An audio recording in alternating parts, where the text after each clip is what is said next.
My journey as a Superman fan started with a tattered red cape blowing in the wind. That ending rocketed me forward like a red-blue blur through a decade-long origin story and poignant tales of self-discovery and now fatherhood, and backward to the character's very beginnings. Now, on this podcast, we journey together across time and media to examine the stories that have defined the Man of Steel. Welcome to Digging for Kryptonite, a Superman fan journey. I am your host, Anthony Desiato. Joining me to discuss the role of Superman as a government stooge, as depicted in The Dark Knight Returns, The Dark Knight Strikes Again, and DC The New Frontier, is returning guest, Dr. Bill Maio. Welcome back. Thanks, Anthony. Really glad to be here tonight. Last time you were on, we did a Batman-centric spotlight episode on the Long Halloween saga. This time, there's still Batman in play, of course, but a more Superman-centric discussion. So this is really the first time we're talking Superman, so I'm excited to have you on. Yeah, for sure. I feel like one of the stereotypical depictions of comic book fans at comic shops or at conventions, and I'm thinking of Big Bang Theory, for example. I feel like a lot of times the stereotype is that fans are always debating, who's stronger, Superman or Hulk, or who would win in a fight, Superman or Batman. You and I spent countless hours at our local comic shop, the late great Alternate Realities in Scarsdale, New York. I can't think of any instances of that, but maybe I wasn't there for it or I don't remember. Do you remember having those sorts of debates, specifically the Batman versus Superman angle? No, it's funny. We would always jokingly say, because, all of us had spouses, and I think that was always the thing, that they always thought that we were sitting around the table talking about, who's the strongest, Thor, Hulk, and all these people. But really, we didn't. We didn't get into comic books at the dinner table, that's for sure, that much. But certainly in the shop, I'm sure we've had conversation, especially as it related to different books and things like that, who might win in a fight. But it was never a big focal point. And let's be honest, every time these guys go head to head, it's always a tie, right? How many times has Superman raced the Flash and end up a tie? And so it is what it is. It's all up to us to, I guess, kind of ponder. I suppose. So given what we're going to talk about, let me pose the question to you in a battle. Batman will always win. Get out of here. This episode's over. Well, Superman, he can obviously fly in the air and burn Batman to death with his eyeballs, right? But he's the Boy Scout. He's not going to do that, right? So he'll try to play fair. And Batman, as we know as Batman, he's not going to play fair. So, and we saw that again and again in some of these books, that he plays dirty, or he fights dirty. Okay, fair enough. I think we do align to some extent, because what I was going to say, I feel like there's one line, and it's a line from the movie Batman v Superman, that really encapsulates the entire Batman-Superman fighting debate for me. Mm-hmm. And it's when Superman shows up for fight night. He's been manipulated into this battle with Batman by Lex Luthor, and he shows up and he says to Bruce, "If I wanted it, you'd be dead already." And that, to me, really sums it up. The fact that these fights go on as long as they do, the fact that on occasion Batman even wins or comes close to winning, is only because Superman has allowed it to get to that point. Absolutely. It's absolutely ridiculous. You're right. He's got the strength of a god, and he's like fighting this guy in a bat suit. At the end of the day, he's getting his ribs broken. He's a guy in the bat suit. If Superman wasn't pulling his punches, then, Batman would be laid out in one shot. Right. Now, actually, this was the first of what I'm sure will be a few references to Batman v Superman. You and I haven't really talked about the Snyder movies all that much, I don't think. But what is your take on Batman v Superman? Were you into it or not? I know people are very split on this, so it's okay. Yeah. This is a safe space. No, that's fine. I would love to see it again. I was not impressed with it the first time, but then I watched some of Snyder's I really liked his director's cut of the Justice League. And I kind of want to sit down and rewatch them all. I actually just rewatched all of the Marvel's movies recently. And many of them I watched for the first time. I just got Disney Plus subscription. So I just sat down and watched them all. And so I think it's time to sit down and watch some of the DC ones again. And so I don't know if I gave the Batman versus Superman a fair shot, in part because for me, it's like, who can really play Batman? And I don't think they ever really found somebody that I think is just perfect for that role. And then I haven't seen the new one. So maybe Robert Pattinson is just incredible in that. But I don't know. You haven't seen? I'm actually surprised you haven't seen the new one yet. I haven't been to the theater since the beginning of the pandemic, and it's just a weird thing. I just haven't. I'm just going to wait for it to come out in streaming. It might be out this weekend. Yeah. No, that's what I'm saying. I'm like, I've not been to the theater either, but it did come out on HBO Max a week prior to our recording here, so it's on HBO Max. That's how I'll watch it this weekend then with Logan. And actually, here's a perfect segue for a nice little plug. On my Patreon page, at all levels, $1 and up, we have the new spinoff Digging for Justice, where each month I bring in a different guest and we talk about some non-Superman DC movies. And the first episode is out now, and V. Ken Marion and I talked about The Batman. We had a great chat. We went for almost 2 hours. So that's available now, and I encourage everyone to check it out. And yeah, I think I would be very curious to get your thoughts after you see The Batman. Well, for sure. Let me hear your thoughts on that. Well, people on at least the Batman versus Superman stuff. So I appreciate your open-mindedness and your willingness to sit down and watch it again. And I feel like you will come away from it feeling differently than you did the first time. And even more so if you rewatch Man of Steel first, but even if you don't, even if you just rewatch Batman v Superman, specifically the Ultimate Edition. So if you go on HBO Max, the version that's there is the version with a half hour reinserted back into the movie. And it made a big difference for me, at least. So I think you would get more out of it with a second viewing and specifically watching that cut. Okay, fair enough. I tell you, the Justice League movie was completely different with the director cut, right? I mean, it was like a night and day difference. Exactly. And so, we're not speaking of Batman v Superman for nothing. Obviously, it drew heavy inspiration from The Dark Knight Returns. So in terms of how this episode came to be, I started thinking, and I had conversations with you, I had conversations with fellow guest Rich Roney, and I think both of you guys independently suggested doing something on stories where Superman's a supporting character. Mm-hmm. And I liked that idea. And the more I thought about it, I kept coming back to the way he's depicted specifically in the stories we're going to talk about now, where he is this tool of the government. And especially in the case of the Dark Knight stories, it's not even so much a supporting character. I mean, it's an antagonistic role. And I just kept coming back to that. And then, of course, thinking about New Frontier, and there are definitely some similarities, but a lot of differences too. So I thought that would be good fodder for discussion in terms of how he's still occupying the same essential role as a government stooge, but it does play out. There are some different angles and flavors there. Mm-hmm. But I just kept coming back to that idea. And for me as a Superman fan, it's tough. It's really tough to see my favorite character serve the story in that sort of way. I mean, it's one thing for the story not to be about him, but for him to serve it in that way where... just be reduced to, an FBI agent or something. It's like, yeah, go do this for us. Right. Yeah, and he's really in the way of the protagonist in the story. It really flips things on its head. And as a Superman fan, I've had to sort of come to terms with it. And I think we have a lot to get into. I'm really, really excited. But actually, one other preliminary question to ask you, and this will sound crazy for all the conversations you and I have had over all these years. Like, I know you're a big Batman guy, but where does Superman fall? What level of fandom, if any, do you have for Superman? I love Superman in this role, per se, not like the government stooge role, but like the supporting character type role. I never have been really one to pick up a Superman comic book and read it from page to page, cover to cover. He just never drew me in as the character. One of the things that I really like about some of the Marvel characters, and certainly about, Bruce Wayne, Batman, is that these are like humans that are superheroes versus, aliens that adopt the, persona as humans as their secret identity.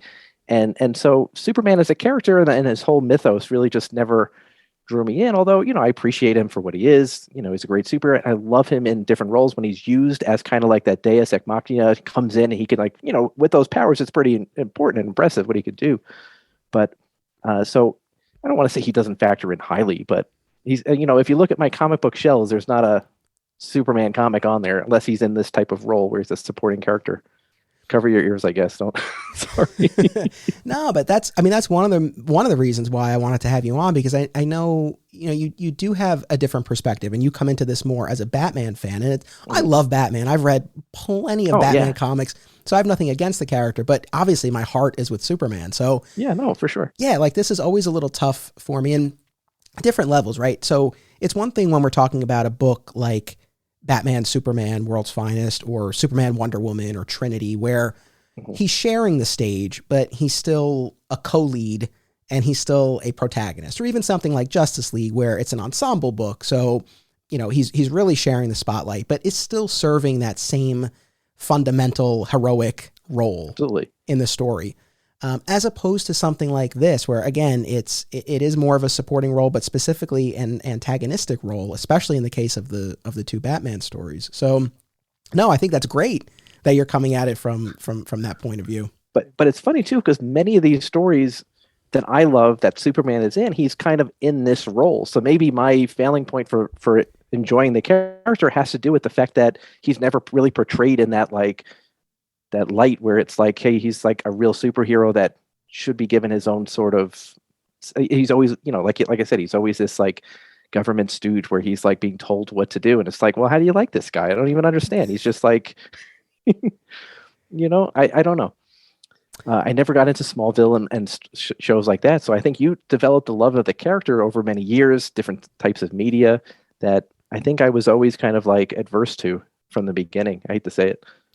No, I understand. And, I guess for me in the Dark Knight stories in particular, but even New Frontier, it's one of those things where it's like, can I buy that my Superman would allow himself to be used in this way? And in the case of Dark Knight Strikes Again, to be subjugated the way he is by Luthor and Brainiac, it's a tough pill to swallow. So, obviously, there's the Superman of it all, which we will get into, and that's sort of the through line as we're making our way forward. But obviously, I want to talk about our relationships with these works in and of themselves, generally, because there's a lot there. Yeah. I mean, especially when you get to New Frontier, Superman only has a few scenes. They're key scenes, but there's so much of the story that is not his story. So there's a lot for us to talk about.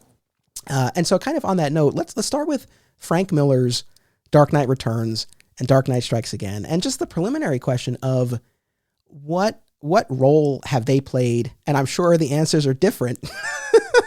The elephant in the room, I recognize that when I say Dark Knight Returns, Dark Knight Strikes Again, and DC The New Frontier, it's like one of these things is not like the other one. I recognize that. We'll talk about that. But for you, those two stories in particular, what roles have they played in your Batman or DC fandom? So Dark Knight Returns, I remember being the story that Brandon, who was a former owner of the store, he was the one who encouraged me to read it. He was always a big Frank Miller fan. I was a huge Batman fan. Dark Knight Returns was a little bit before my time. So I got involved in comic books in probably the mid to late 90s, and I was working at the store the late 90s, early 2000s. And so it was not like a newer book, but it was always one of those classic Batman stories. And first of all, I love this book. And after I read it the first time, I don't know if I truly appreciated it as I do now. And this is a book that I read every couple of years. I always like to get back to it, see what new things I can find from it. I certainly think it's one of the best Batman stories. It's certainly the one with the most closure. If you're a Batman fan, you get everything you want out of this story. And for a lot of people who come over my house, we always talk about Batman, and like they always ask me to like suggest Batman stories to them. This is not one I go for first. This is one I was like, well, you have to earn this story. You can't just like jump into this one and expect that you could just be a casual Batman fan and then just fall in love with the story. I think you have to fall in love with the character and then see where he is 20, 30 years later after he's no longer Batman, and then he decides to pick up this mantle again. It's a really interesting take that Frank Miller decided to pursue with this. Yeah. And so I love this one. His sequel follow-up, The Dark Knight Strikes Back, I read it when it first came out, and I read it again this week. And when I read it the first time, I don't remember, because I don't remember the state of mind. But I can tell you this week, I don't know what I was reading. I hate to say it. And the other thing that's very interesting about those two works is that the Dark Knight Returns is so, it's such a beautiful story. It's well crafted. He spent his time with the story. There's so many different plots that are subplots that are going on at the same time. There's that like white noise of the news story that's going on throughout. It's clear that it was like a labor of love when he did this, both the art and then the story. And then you pick up The Dark Knight Strikes Back, and it's just like, well, he definitely phoned this one in. And again, Frank Miller, I shouldn't be even saying that about Frank Miller. Frank Miller is an incredible writer and artist and everything else, but this is not, to me, it's not my favorite work by him, that's for sure. But I love his other stuff. I love, Year One. I love his work on Sin City, and certainly Dark Knight Returns is like probably my favorite Batman story that's out there. And I think I've mentioned that a couple of times to you. Yes. Well, I don't think many people will come for you for not loving Dark Knight Strikes Again. So I think you're safe. So there's a lot to unpack there, and I want to get into all of it. Oh, what version do you got? This is the trade. I have the Dark Knight Returns and the Dark Knight Strikes Again trade paperbacks that came out in the mid 2000s, and they're the ones that are designed by Chip Kidd. That's the one. This is the Strikes Again I have. Looks like this. Okay. Yeah, but you have the hardcover. But my return looks like this. Yeah, I have a hardcover of this one. Okay. Yeah. So I have the two soft covers designed by Chip Kidd. They're beautiful looking books. There's I don't know if you saw this, but on the inside front cover, they have some pull quotes, or actually one quote from cartoonist Tony Millionaire, and he says, "This book about Dark Knight Strikes Again. This book looks like it was done by a guy with a pen and his girlfriend with an iMac." And I say to myself, is that a compliment? And I think that's sort of what a lot of this comes down to, right? Because it might be obviously it's meant as a compliment. Yeah. But whether or not you view that as a positive, I think that's people will have differing opinions, and you might. I think he left it open. Yeah, I think he left it open ending on purpose. He wanted people to read into that however he wanted to read into it. Yeah. I don't know that guy, but I don't think he's wrong.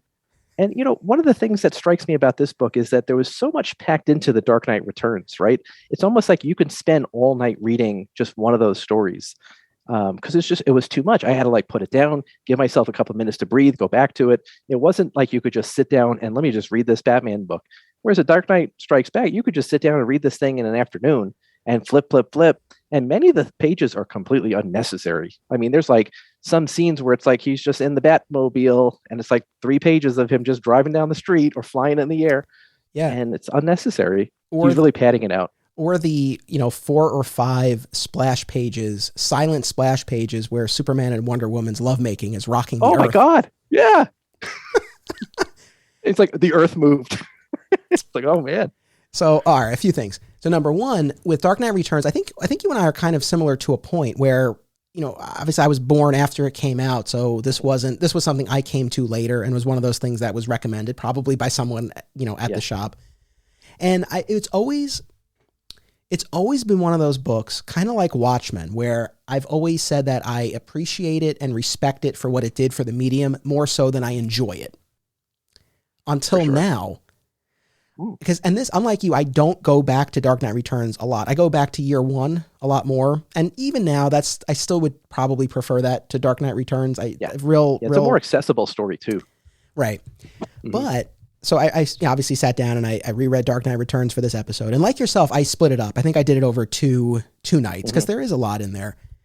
And I came away from it not just appreciating it, but genuinely enjoying it. And you know what the key to unlocking it was? I realized, you're going to laugh. I know this is going to sound so silly, but he's Rocky in Rocky Balboa, my favorite movie of the Rocky franchise.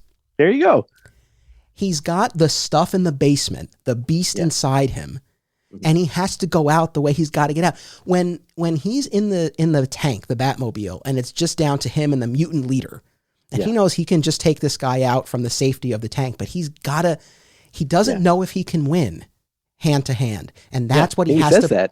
And that's what he has to prove to himself. And that was Rocky's whole journey in the 6th movie in the franchise, Rocky Balboa. And it just sort of clicked for me in a way that it hadn't before. And it's like, oh, boy, I really get this. Because at some point I'll probably do a Rocky podcast. But I love the character. I love the franchise. And in particular, I love Rocky Balboa. And it's a movie that has spoken to me in a very, very meaningful way. And I've derived a lot of inspiration and motivation from it in a variety of ways over the years, and it's very, very dear to me. And that's what I saw in reading this, and I was like, oh man, I just get this in a way that I don't want to say it went over my head before. I mean, I certainly got what the story was doing, but I just connected to it way differently. For sure, that's incredible. Yeah, I mean, when you think about it, at the very beginning, he's just having coffee or drinks with Gordon. They're just talking about old times, I guess. And then pretty much the next day, he's like, you know what, I'm going to get the mask on again and go beat some people up. And you think about how many people in their 60s are so apt to do that. But obviously it's in his blood. This is something that he's done. It's even surprising that he did take a hiatus from being Batman. But I mean, he came back with a renewed vigor and he had a purpose. I mean, he needed to clean up the city that was in turmoil. Well, it's this whole notion of him being gone obviously ties into Superman's role in all of this, and this idea that the public turned against costumed crime fighters. Right. And Superman sort of made this deal. He says it in the story. He pledged his obedience and his invisibility for a license and their lives. And Bruce has been gone as Batman for 10 years, which is interesting. I'm just coming off of 2 episodes on Kingdom Come. And in that story, another look at a potential future of the DC universe. Superman's been gone for 10 years. Yeah. So 10 years really seems to be a magic number. Yeah.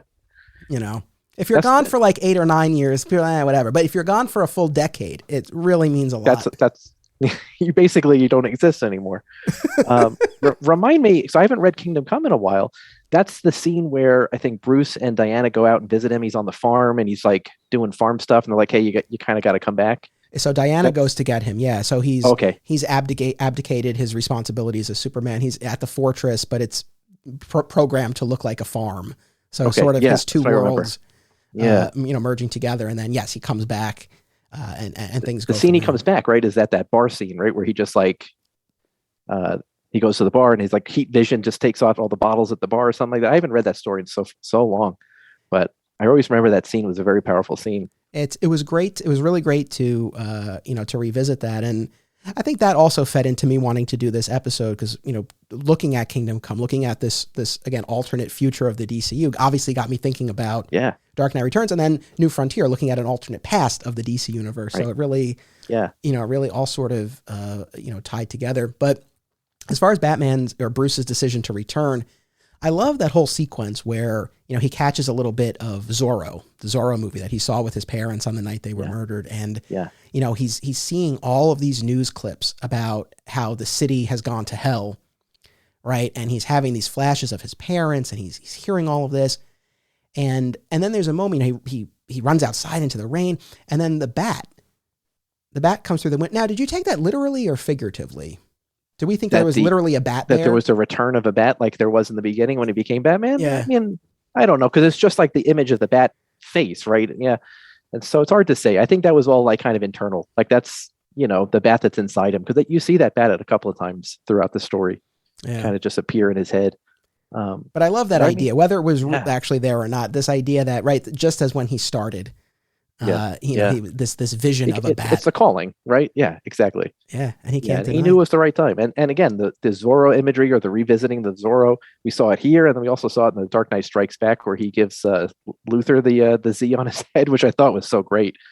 I mean, it's funny because that always comes up early on in Batman lore. Whenever they do like a retelling of the origin story, you see the Zorro, you see how important Zorro was to him as a kid, and then never really again. But obviously he's the embodiment of that kind of hero of the people, the rogue that goes out and he guys like above the law almost, but he's, going to do it his way.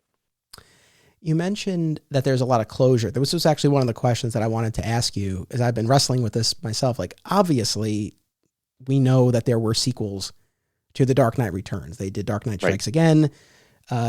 Miller and Brian Azzarello did The Master Race, which you and I have not read, but there might be a future episode on that.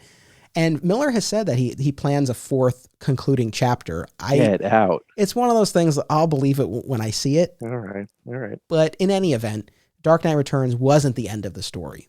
But my question for you is, when you think of, in your heart, when you think of Dark Knight Returns, do you look at it as just a future Batman story or a final Batman story? So absolutely. So I think that if these other sequels hadn't come out, this was the definitive end to Batman, right? So it ends with him faking his own death and kind of fading off in obscurity. And he's going to now be the sidelines character and live out his life that way. And I think that's the way that the character needed to end. Why they decided, or Frank Miller decided to continue it on, I don't know. But I think there was some other closure in there as well. And I think the important closure, I think, for a lot of Batman fans is the Joker arc finally. And I think he finally comes to terms with the fact that Joker has to go. And it was always kind of those things where the early Batman stories, and pretty much every Batman story except this Batman story, there's always that, I can't kill the Joker. You got to seek rehabilitation. But then there's that scene at the carnival where he was like, how many more deaths am I going to allow this guy to do? And then he finally he's had enough.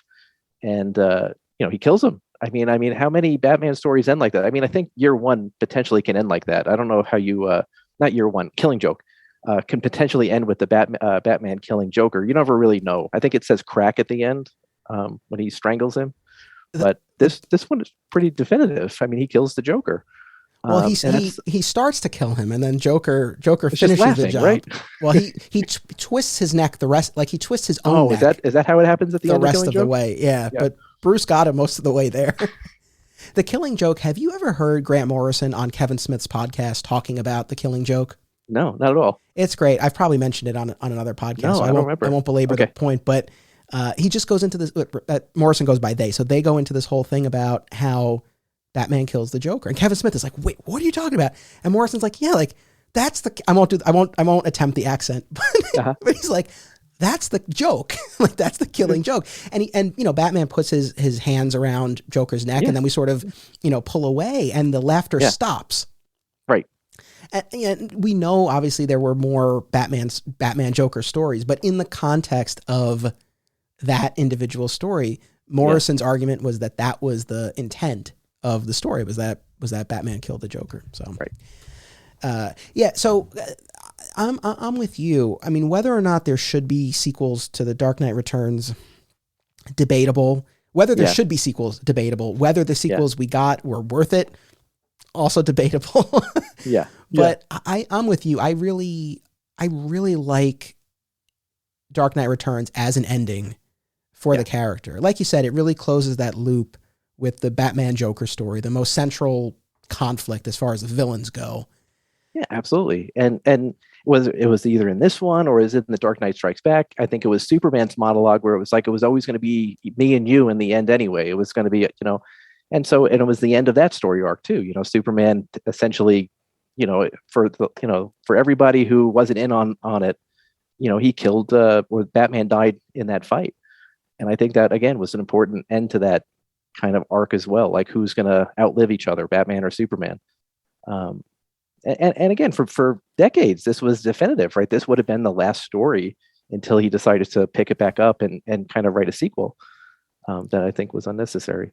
Are there other quote unquote final Batman stories that you like or that you prefer? I guess, well, on the one hand, I'm thinking about something like Batman Begins, where he lives to be a very elderly man and is training a new Batman, but even more specifically, Neil Gaiman's Whatever Happened to the Caped Crusader.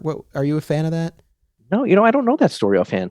Really? I love Neil Gaiman too. I got to look into that one. I'm going to write that down right now. So this is like a sequel to Whatever Happened to the Man of Tomorrow, I assume, Alan Moore. Not a sequel. It's sort of a spiritual companion, if you will. So this came out after Batman, quote unquote, died during Final Crisis. It was that period of time. Okay. And so it's just a two-parter, like Whatever Happened to the Man of Tomorrow. But I mean, I don't want to spoil the whole thing for you. Although I kind of want to. Is there something that I want to quote? But that's okay. I'll read it anyway. It's fine. Well, the thing is, I don't know that there's even so much to spoil because it's different than Alan Moore's Whatever Happened to the Man of Tomorrow, where that was obviously character was a big part of it, but plot-wise, I mean, it really wrapped up that entire generation, that incarnation of Superman. I mean, you got rid of the kryptonites, you got rid of everything, but that killed all like the little animals. I mean, that was like, you had to tie up everything. That was like the final, and that was because John Byrne was taking over the character, right? He wanted the fresh start. Right. But in that story, essentially all of the things that you always wondered about or that were always building towards, but never actually happened, like his identity being discovered and him choosing between Lois and Lana, all of those things, they finally happened. So it was a lot about the payoffs, I think. Right. Whereas Whatever Happened to the Caped Crusader was really more, almost for thought exercise and more spiritual. The gist of it, and I'm really not doing it justice. You really should read it. It's well worth it. Yeah. But the idea is that Batman's dying, and he's sort of reliving his life, and some of it is not the way he remembered it, and he ultimately meets death, perhaps in the form of his mother, and has this whole conversation about the nature of the Batman. And so again, it's not so much the ending to a specific iteration of Batman. You could really read this story as the end to any depiction of Batman. It sort of incorporates everything. Yeah. Okay. And it's great. And there's some stuff. I tear up reading it. It's very moving. I want you to read it yourself. That's right. But, I'm going to definitely read it this weekend. I love Neil Gaiman. And, I love that it was him that wrote it. So obviously, the more Gaiman stuff from Miracle Man. So, Gaiman took over from Moore. And so I think it's almost fitting that he took over the second, the two big superheroes, right? You got Batman and Superman, and they each wrote something in a very similar vein. That's really interesting. Yeah. So I'm very partial to that, but I do really, really like Dark Knight Returns as an ending for the character. So sequels aside, I think it works as the Omega. You could say, like, just like the fourth Indiana Jones doesn't exist, like this book, this Dark Knight Strikes Back, just doesn't exist. It's like the Batman ended with Dark Knight Returns, and again, it's like, how do you expect him to live beyond that, right? So he's an older man.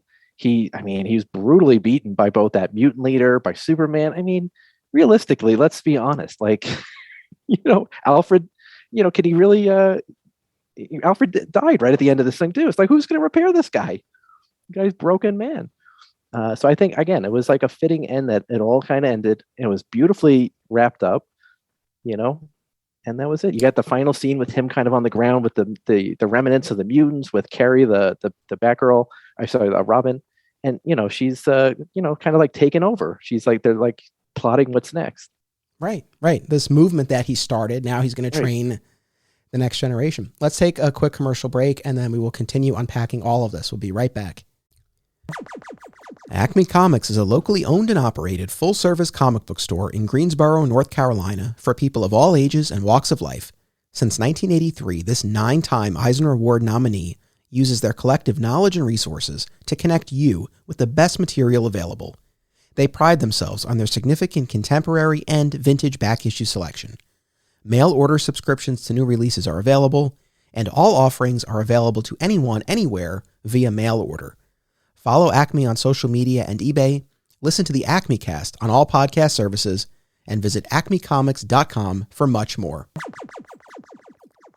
Film lovers and filmmakers should check out this family of film festivals: Brightside Tavern in Jersey City, Hang On to Your Shorts in Asbury Park, Point Lookout on Long Island, and In the Cut in Bloomfield, New Jersey. I was fortunate enough to have my work shown at these festivals, and I found them to be very enjoyable and well-run events. Submission information for filmmakers, as well as details about the festivals generally, can be found at filmfreeway.com. Follow the festivals on social media for news and updates about events, discounts, tickets, and more. Also, be sure to listen to the Hang On to Your Shorts and Cullen on Film podcasts, available via a shared universe network. Fat Moose Comics is New Jersey's best and oldest comic book store. Established in 1982 and currently under new ownership, Moose sells a wide selection of new and old comics from every publisher, action figures, graphic novels, posters, statues, and more. If you're looking for something and they don't have it, they can probably get it for you. They know a guy. Visit Fat Moose in Whippany the next time you're in the Garden State, and be sure to reach out via the Fat Moose Comics Facebook page. Flat Squirrel Productions is an affiliate of BCW Supplies. The next time you need to restock on comic book bags, boards, boxes, and more, be sure to use promo code FSP, that's FSP for Flat Squirrel Productions, to save 10% on your order, and it helps support the show. Thank you. And we're back. I have to return once more to Batman v Superman, because one of the other things, aside from the Rocky of it all, one of the other things that I was struck by, and for some people this is going to be like, yeah, duh, but I was struck by how much Snyder pulled from Dark Knight Returns. Certainly, I knew in terms of Batman's armored look in the movie and the antagonism between them, I saw that from the pages of the comic, but there were a few other things that I didn't realize, because again, I don't go back to Dark Knight Returns every year. I didn't realize came from the comic. I always loved in the movie when we see Bruce's origin that Thomas Wayne goes to make a fist when faced with the mugger. And that's straight from Dark Knight Returns. So there was that. There was also... Yeah, because many of the depictions or the stories don't really have him confrontational. He's usually guarding his wife, the kid, not like, hey, let's throw down. So you're right. It's almost like a slightly different depiction of Thomas Wayne. Yeah, for sure. Bruce's line about we were always criminals, that certainly is there. Superman getting nuked Yeah. Yeah. And that's not a minor part in Dark Knight Returns, but I just never really thought about it. But in Batman v Superman, the government wants to take out Doomsday, and they consider Superman an acceptable loss. So Superman they just nuke the whole thing. Launches him into space, and they nuke the both of them, and he's fried and then reforms, much like he does in the comic. Yeah. Which, going back to the battle between the two characters and the comic in particular, they really go out of their, Miller goes out of his way to qualify it enough. Superman has just survived a nuclear blast. The fallout is blocking the sun. There's kryptonite. Yeah, he's got to recharge from the flowers. Like, he's in diminished form, but he's still Superman, obviously. Yeah. So there's that. And then one of my favorite lines from Batman v Superman, I see now the inspiration in Dark Knight Returns, though the movie changed it up a little bit. But in the movie in particular, what I'm thinking of during the battle between Batman and Superman, when Bruce really has Clark against the ropes and he's prepared to go in with that kryptonite spear. Mm-hmm. And he says to Clark, "I bet your parents told you were special, that you were sent here for a reason. My parents taught me a different lesson, dying in the gutter for no reason at all. The world only makes sense if you force it to." I love it. And it was cool seeing the origins of that line in the comic. Yeah, it's lifted almost line for line out of the comic. Yeah. So it was, like I said, it was just something that I had not fully appreciated all of the ways that the movie took inspiration from the comic. And so I would imagine that anybody who sat down seriously to make a Batman movie, how can you not take some of these books, especially, The Dark Knight Returns, Year One, and use these as sort of like a leaping off point for the character, or like what motivates the character. It's hugely influential, not only to the movies, but also to comic book readers. I don't think you could fully appreciate the character without reading some of this stuff, some of these works. These are not throwaway stories where Batman's just helping a little lady across the street. These are really, deep looks into the character, his motivations, and, what drives this guy. At this point, you can't see my bookshelves, but I've gotten rid of a lot, and I've gone digital for space more than anything else. But, these stories that we're talking about tonight, I don't foresee a time when they're not on my shelf. I have like 6 copies of Dark Knight Returns. I have copies to give out. This is my reading copy. It's the one that's like most beat up. I got first printing, but the actual issues. I love this story. I want to ask you, so I appreciate your position on the Batman v Superman movie, and I wonder... Yeah, I'm going to rewatch it this weekend, actually, with Logan, now that we're talking about it. But does it bug you, since you didn't love the movie, yet it did pull so much from Dark Knight Returns? It's one of those things where I don't know how likely it is that in the near future we would see a movie adaptation of The Dark Knight Returns, in large part because so much of it was utilized. Does that bug you? No, I don't think so. I think I appreciate stuff that remains in the comic book medium. That if you're a fan of the movies, you can go seek out something that's completely unique. And I think comic books in general, they should have that experience. We shouldn't give everything to the fans in some sort of movie form. I think it would be great to watch a movie on this, but I really love that some of these stories remain so perfect in that print form. And so almost nothing can really, how can you beat it, really, from the artwork perspective? No director is going to come in and just do that. Now, having said that, I thought the movie adaptation of Sin City was incredible. It looked just like the comic book. I think there were scenes that looked just like the panels on the page. And so I know that it can be done, that's for sure. But, I honestly think that some things need to be left in the comics, in the printed page, in that media. That's where it began, too. Well, I might have my answer then, but have you watched the 2-part animated adaptation of it? Yeah, you mentioned that the other day via text. I haven't. And so that's something else I got to watch this weekend. Was it incredible? So good. I'm a big fan of it. So I'm encountering this a lot recently where in my mind, these cartoon movies came out like a couple of years ago. It's 2012. It's 10 years ago. Yeah, it's amazing, right? It's 10 years. And I remember I watched the two of them on my iPad on a plane 10 years ago. And I liked them, but again, on my iPad on a plane, I never thought much of them. You can't appreciate it. So for this, I rewatched the movies before I reread the comic, because I was just like, all right, let me just get in the zone of Dark Knight Returns. And it's less an adaptation and more of a translation. It's really basically page for page. That's incredible. And they did it over 2 movies. So I really, off the top of my head, and I'm sure someone could point to something, but off the top of my head, I really can't think of anything that they changed, especially changed in a significant way. It's very, very faithful. Okay, I'll watch it. And this is unlike the Long Halloween movie adaptation that we talked about last time. Yeah, we talked about a little bit changed. Yeah, no, this is now. I'm going to jump ahead for a second. Have you watched the New Frontier cartoon movie? I did, but I also, like you, watched it in like a very disposable manner where I was just I remember watching it on my laptop computer. And so I enjoyed it. And this is now, it's got to be 10 years ago also. So I haven't watched it again. Try 15. It's been 15? Yeah. Does it hold up? It does. I rewatched it. Okay. So I'm going to bear with me for a second as I mount a defense of this New Frontier movie because it's taken a lot of flack over the years.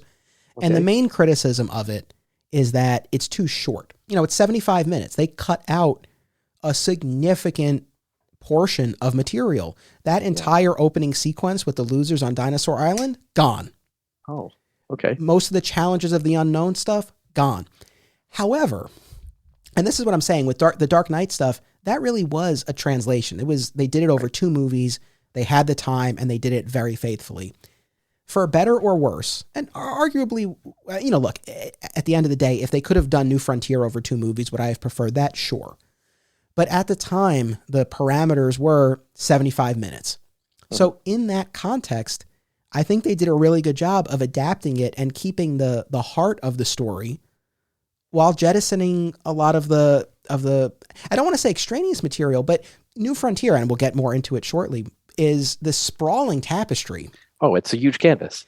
Absolutely. And there's stuff that you can remove and still keep, a narrative intact. And that's what the movie did. And in fairness, the movie is called Justice League: The New Frontier. It's not called DC: The New Frontier. And so they focus on Hal and Barry. The Justice League. Yeah. And makes sense. I think it works. And there's one scene they added that I wish had been in the comic.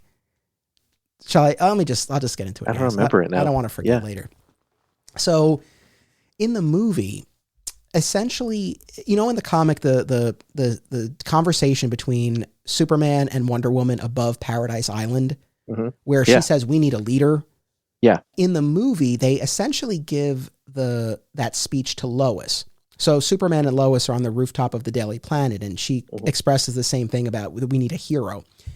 The reason why so it's not even so much adding a scene as it is giving the content of the scene to a different character. But the reason why I always liked that was you read the comic.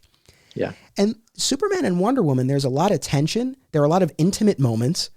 They have these heart-to-heart conversations. She kisses him when she's been wounded. Yeah. And she arrives at Cape Canaveral. And then at the end of the story, when Aquaman brings him back, Aquaman's like he's asking for Lois. And it's like, we've never seen Superman and Lois interact in the story.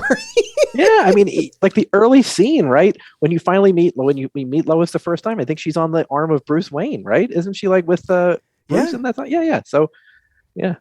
So it's one of those things. Yes, as comic book fans, we know Superman and Lois. Yeah, for sure. So it makes sense. But in the context, it's not there. Yeah, you're right. And if you were Diana, you'd be like, what the hell?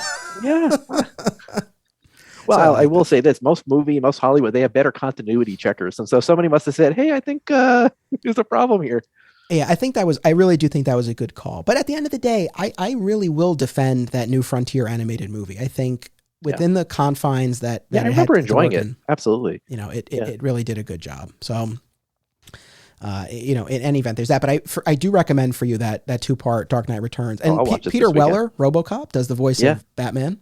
Oh, he's perfect for that. Okay, great. Yeah, it's good stuff. Other things I wanted to ask you about with Dark Knight Returns. And look, we're not doing an issue by issue or page by page breakdown. This thing has been covered endlessly elsewhere. So I really more interested in the personal connections to it. So we talked about the Joker, and we'll get more into the Superman of it. But the 2 other chapters in the book deal with, in large part, Dent, who's been cured, in theory, both mentally and physically, of his Two-Face persona, and then this new mutant gang. I guess on the note of Dent, because as far as the traditional rogues gallery, Joker and Dent are the 2 main ones who we really spend time with. We see Selina, but it's really those 2. Joker, I think we can agree, makes sense. If there were one other villain to spotlight, do you feel like Dent was the appropriate choice? Yeah, I mean, I think so. I mean, I think the world that Frank Miller has here, I mean, I think he kind of almost, I don't know if you want to say that this is its own continuity thing where it's like his own Batman story and all the history of the Batman follows. But I mean, the most believable characters are obviously the DA turned into Two-Face, and I think the Joker. These are characters that you can appreciate that could happen in real life, right? I mean, this is something else. Whereas, Killer Croc, I don't see Killer Croc make an appearance, or Mr. Freeze and things like that. Certainly, if there was a real Catwoman appearance in this, would have been wonderful. But she wasn't in The Dark Knight Returns. But she makes an appearance later in the Strikes Back, right? Well, she's there as Selina. She runs the escort agency. But isn't that in the second one? No, that's in Returns because Joker ties her up.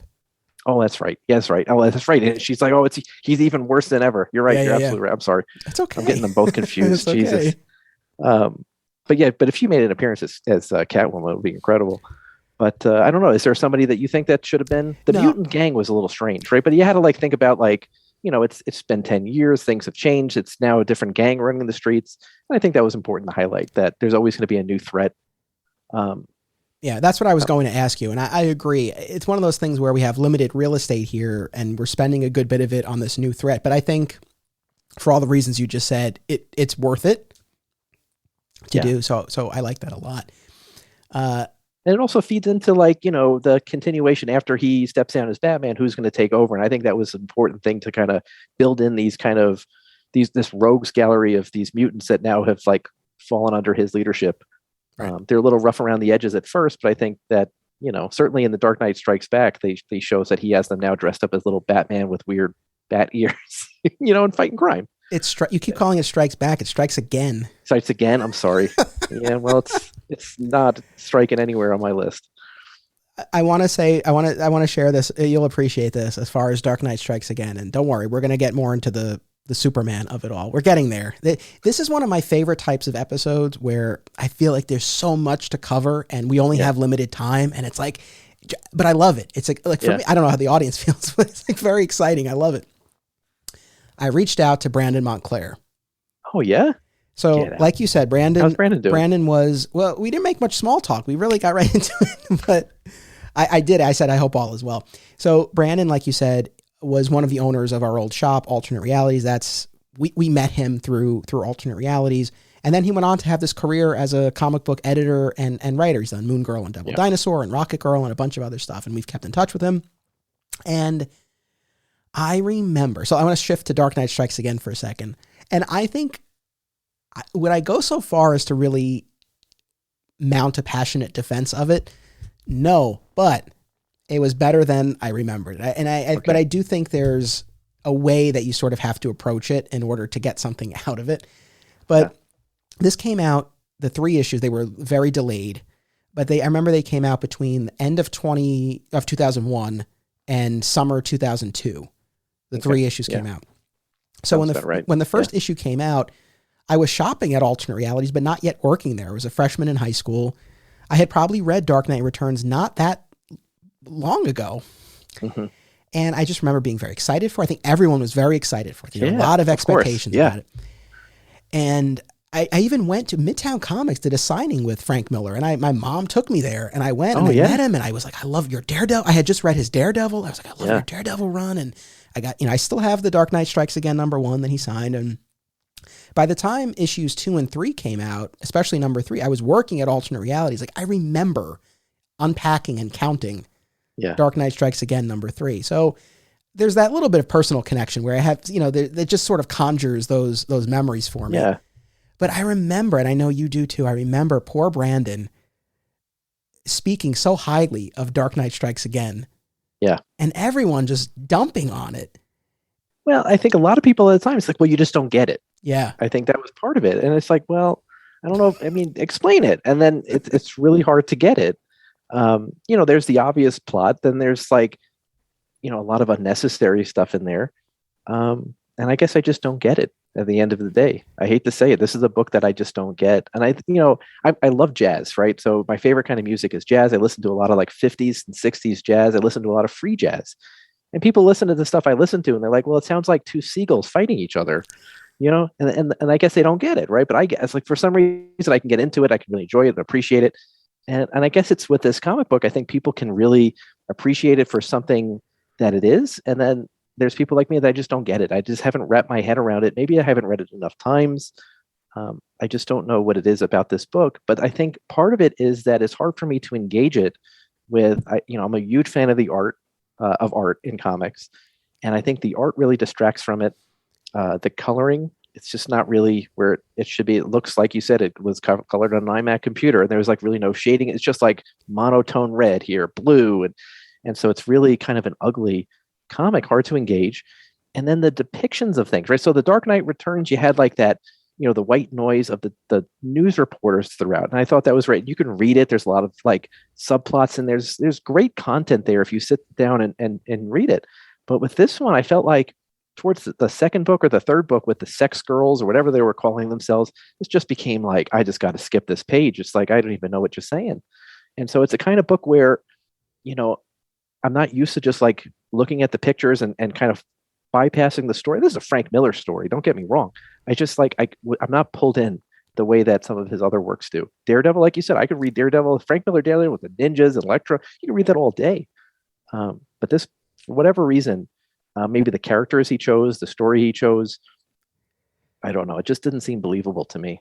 Does Brandon have a new perspective on this? Well, it's funny. So I said to him, I was like, I'm going to be talking to Bill about this. And, we remember that you were always high on it at the store and everyone was crapping on it. Is there a key to unlocking one's What's the enjoyment? Rocky moment to enjoy this one? And he said there's no key. He goes, but he laid out a bunch. But I'll sort of, just give a quick summary. But he spoke about about the humor of it, not just in the latter, but even in Dark Knight Returns. And I do sort of wonder, because obviously people have taken it, Dark Knight Returns in particular, very seriously. But there is humor in there, and Bruce takes such glee and delight in what he's like. There's funny stuff in there, and the mutant followers, Rob and Don, right? As they bounce from leader to leader, like there's funny stuff in there. So he mentioned the humor. I think the more than anything, the thing that Brandon said, and I appreciate, he really took the time to write out a very thoughtful, lengthy response.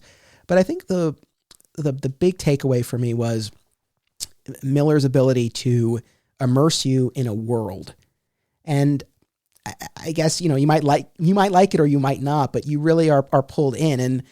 And kind of with that in mind, I was able, I guess, to enjoy it more than I had in the past. And I have been very dismissive of it. And I certainly understand why people are. And I can't, this is the thing. It's like, I can't disagree with anything you're saying, especially when you compare it to Dark Knight Returns. Those were, dense pages and they were tight. And, you look at these, and again, I mean, there are no backgrounds. There are no backgrounds.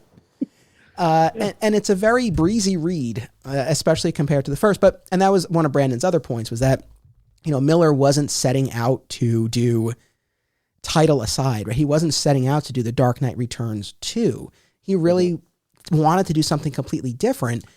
And I think this is one of those instances where, like I said before, you have to wonder, is it even worth it to do a sequel? Because people are going to have so much expectation. The expectation, it's so high. And so if you're the creator, you're like, well, I'm going to do something wildly different, and it doesn't line up with anyone's vision of it. It's just, it's a tough sell. So I get why people didn't like it, but I think in the context of, look, he wanted to do something totally different. He's going to create this wacky world and bring you into it. He succeeded. You see exactly what, if he set out to do that, he did it. Yeah. So that's for sure. Like I said, would I come away from it loving it? No, but I enjoyed it more, I guess, than I had before. So for what, and again, I say, I don't hold a candle up to, I mean, Frank Miller is incredible. I'm nothing compared to Frank Miller, but it's just not a story of his that I would want to pick up again. I'm glad that I read it again.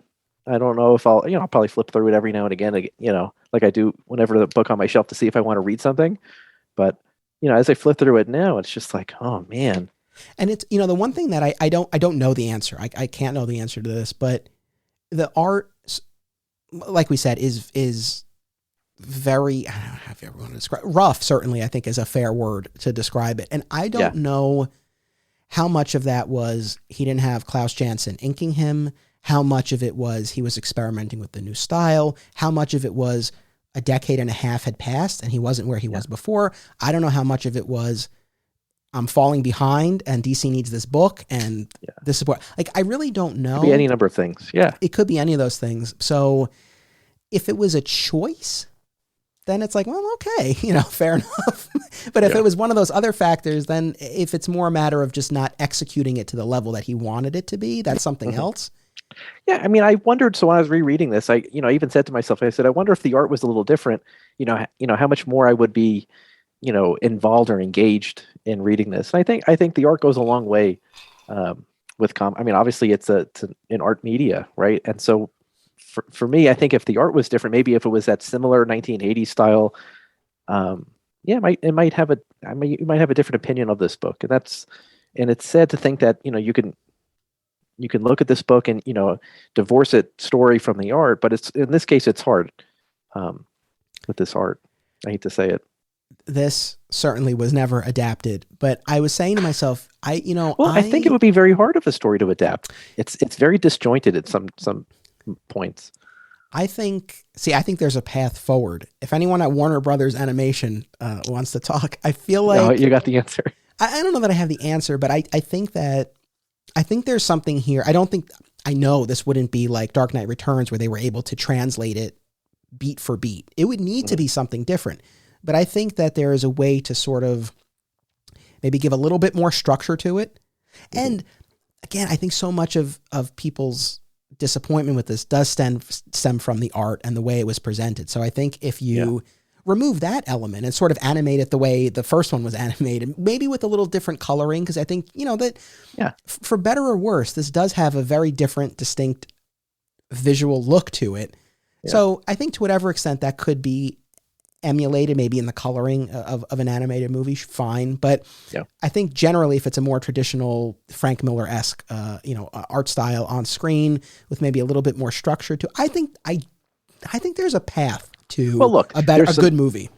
And I agree with you. There's parts of this book that are brilliant. I think that, obviously the continuation of the Catgirl character. So she went from Robin to being Catgirl. There's that whole kind of story arc. Then there's the Superman government stooge that's kind of being manipulated by Luthor with, the Bottle City kind of held ransom for him to be obedient. You got the Superman daughter aspect with Wonder Woman. I mean, I think there's a lot that would be a great movie in there. So if they were done to, like you said, tighten up this story and turn it into something that, I think, there's something there for sure. Because I don't think anybody else has used Superman quite in this manner, right? Where he's basically being held as a prisoner to Luthor. I mean, and you wonder how this even happened, to be honest with you. How did this, he get the one over with the Bottle City? But, I think that it could be done for sure. If somebody else came in and tried to polish up this story. Yeah, I do. What's funny too is, and I guess I do appreciate that this went in a different direction in this respect, that this doesn't read as much of a Batman story as it does a DC story. Yeah. I mean, he barely even appears in the first issue. Yeah. Well, there's a lot of characters in this. Yeah. Yeah. Were there some strange characters, I might add. Yeah. Elongated Man, you got Plastic Man. Those are not the typical superheroes that people pull out. Obviously New Frontier, we didn't even see these guys. And they kind of talked about most of the heroes in the DC universe in the Silver Age. True. So it was strange to see some of the guys that they used, or that Miller used. What were you going to say? Fair enough. No, I was going to say I don't disagree with that. We also do have some of the usual suspects, and a lot of the meat of Dark Knight Strikes Again is Batman and his team rescuing the Justice Leaguers who have been imprisoned or incapacitated or who have fled. Yeah. And I was curious because, again, we see Ray Palmer. I thought of you, Ray Palmer, in the Petri dish as the scientist. That's how I'm going to be trapped? No, you would be the one trapping him. You would be the one conducting the experiments. Oh, man. But, there was that. We had Barry Allen, powering a city. Yeah, the whole city. Yeah, I was just, were there any reveals or appearances, especially with those other DC characters, that you were particularly struck by, that you thought either worked or didn't work in terms of? Oh, I thought the Manhunter was great, and it's unfortunate how he met his end. That's for sure. But I've always loved Martian Manhunter, and I think he was also great in New Frontier as well. He's a great character to pull out, and I don't think he's used that often. And he's another guy that at some point they're going to bring him into the Justice League universe, right? He makes the appearance at the end of the Zack Snyder cut. he was I was very happy to see him. I'm trying to think of who else was somebody that was really notable. Well, Hal Jordan was out living in space in a completely what different was form. That? Little dinosaur Hal Jordan guy in his dinosaur family. Like, what is this? And then he is able to palm the entire Earth and is that something that he could do? So I was thinking about that, right? And so immediately what I thought of was, obviously at some point he becomes the Spectre, right? And the Spectre has this type of power where he can be like, there's that comic, I think, that looks just like that Spectre cover where he's like holding the whole world. So maybe Hal Jordan has some of those powers still left over from when he was the Spectre. I think you're probably giving the story more credit. I feel like that was just something that he was able to do. Yeah. That's for sure. As we close in on 1 hour here. I'm sorry. No, why? You know, it's so funny to me because whenever I talk to guests about the running time of the episodes, especially during or after, people are always apologetic. And the thing is, there's one common denominator in all of these episodes. It's me. It's all you. So let's talk more about Superman. For anyone who's like, my God, finally, it's like, I wanted to spend the time talking about the works in and of themselves. And I have a flow in mind for all of this. So let's talk about Superman and Superman as this government stooge, because we do get, and I guess this was the aspect of Dark Knight Strikes Again that it's not even so much, oh, I loved it, but it was very interesting to me, the differences between Returns and Strikes Again. So starting with Returns, Superman does not get a ton of play. He's far more of a player in Dark Knight Strikes Again.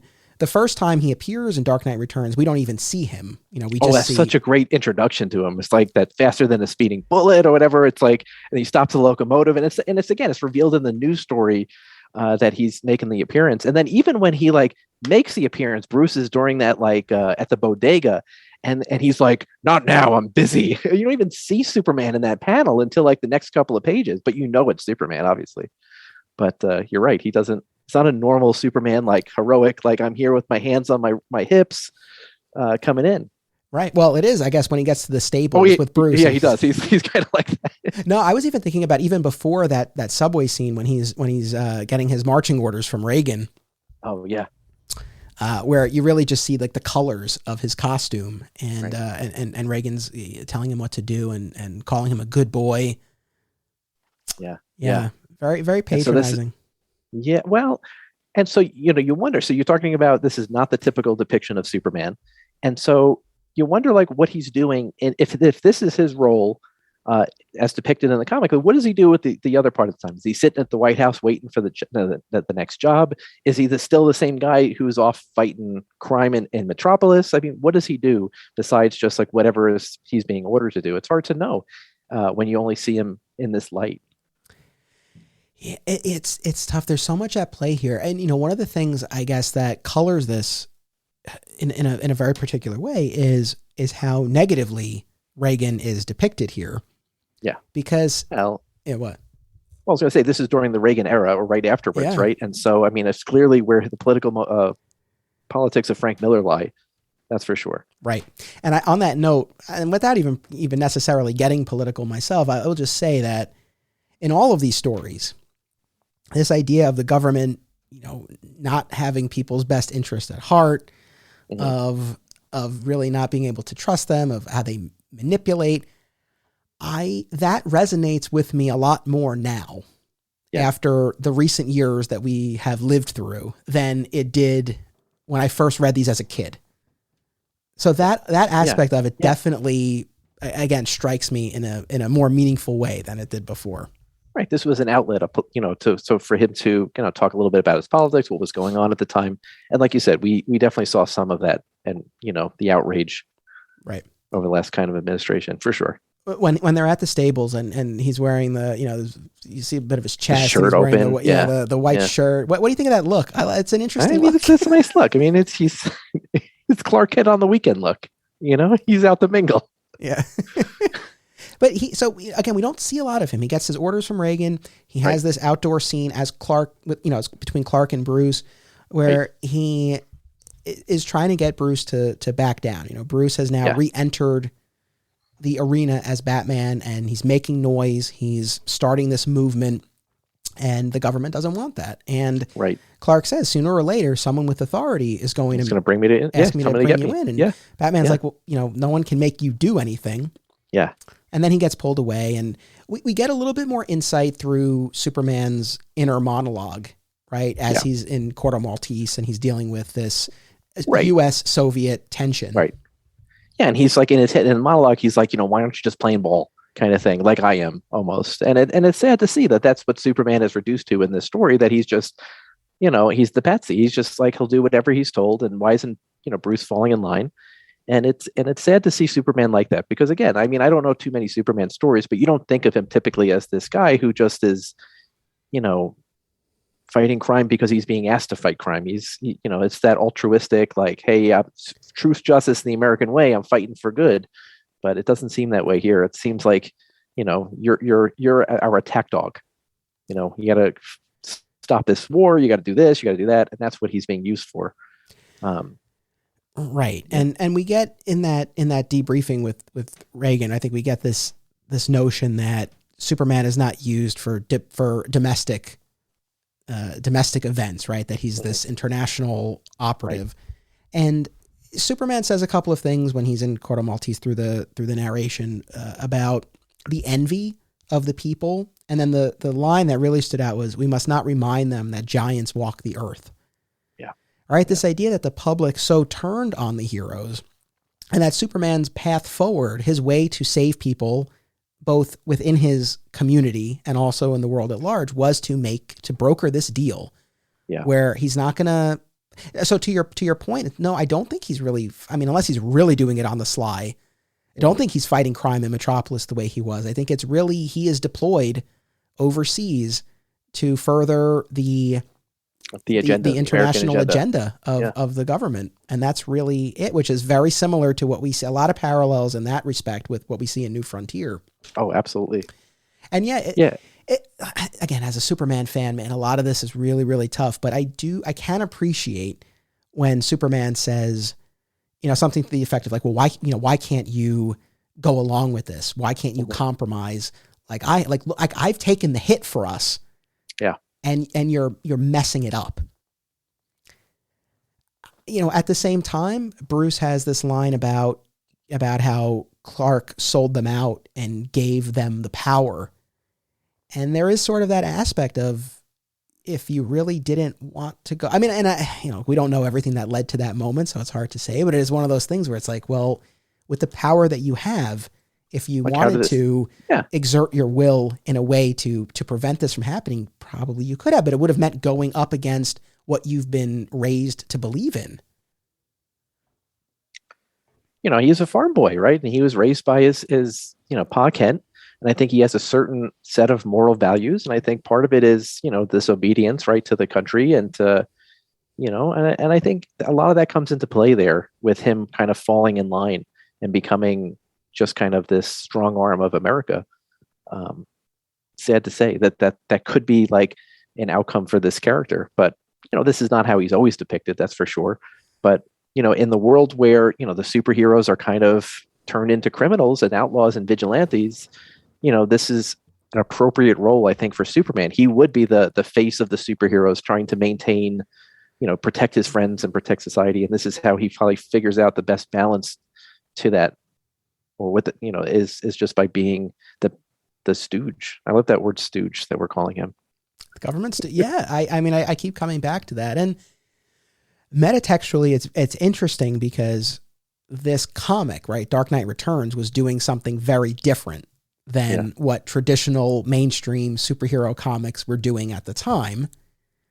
And also within the context of the story, the Batman character is doing something that's going up against the status quo as represented by Superman. And we know, even going back to the golden age of the Superman character, and I've covered this on the show, he starts out as the social crusader. He's taking in wife beaters and saving people who've been wrongfully sentenced to death, and very social minded. And then we see between World War II and the Wortham investigations, we see him change, just as the entire industry changed, but particularly Superman, into this symbol of America, of the status quo. So I guess that's my question for you. Do you feel like Superman was an appropriate? He's the boss. He's the final boss. If we're looking at this like it's a video game, Is he an appropriate final adversary for Batman?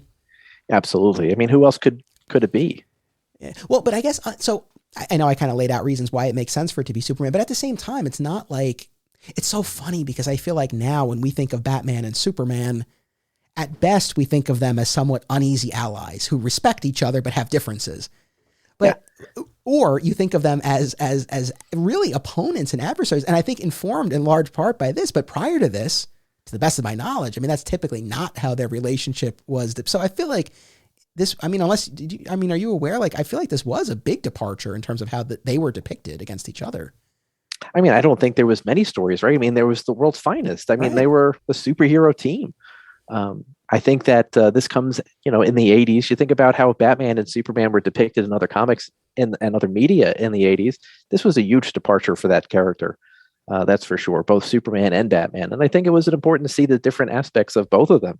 I think at the same time, I'm sure Keith Giffen was doing the Justice League, right? Which was the very slapstick humor versions of Superman and Batman making appearances. And so now you have a very serious take on these characters in roles that, I mean, I don't think Batman is so different than he normally is, but Superman certainly is taking on a different role.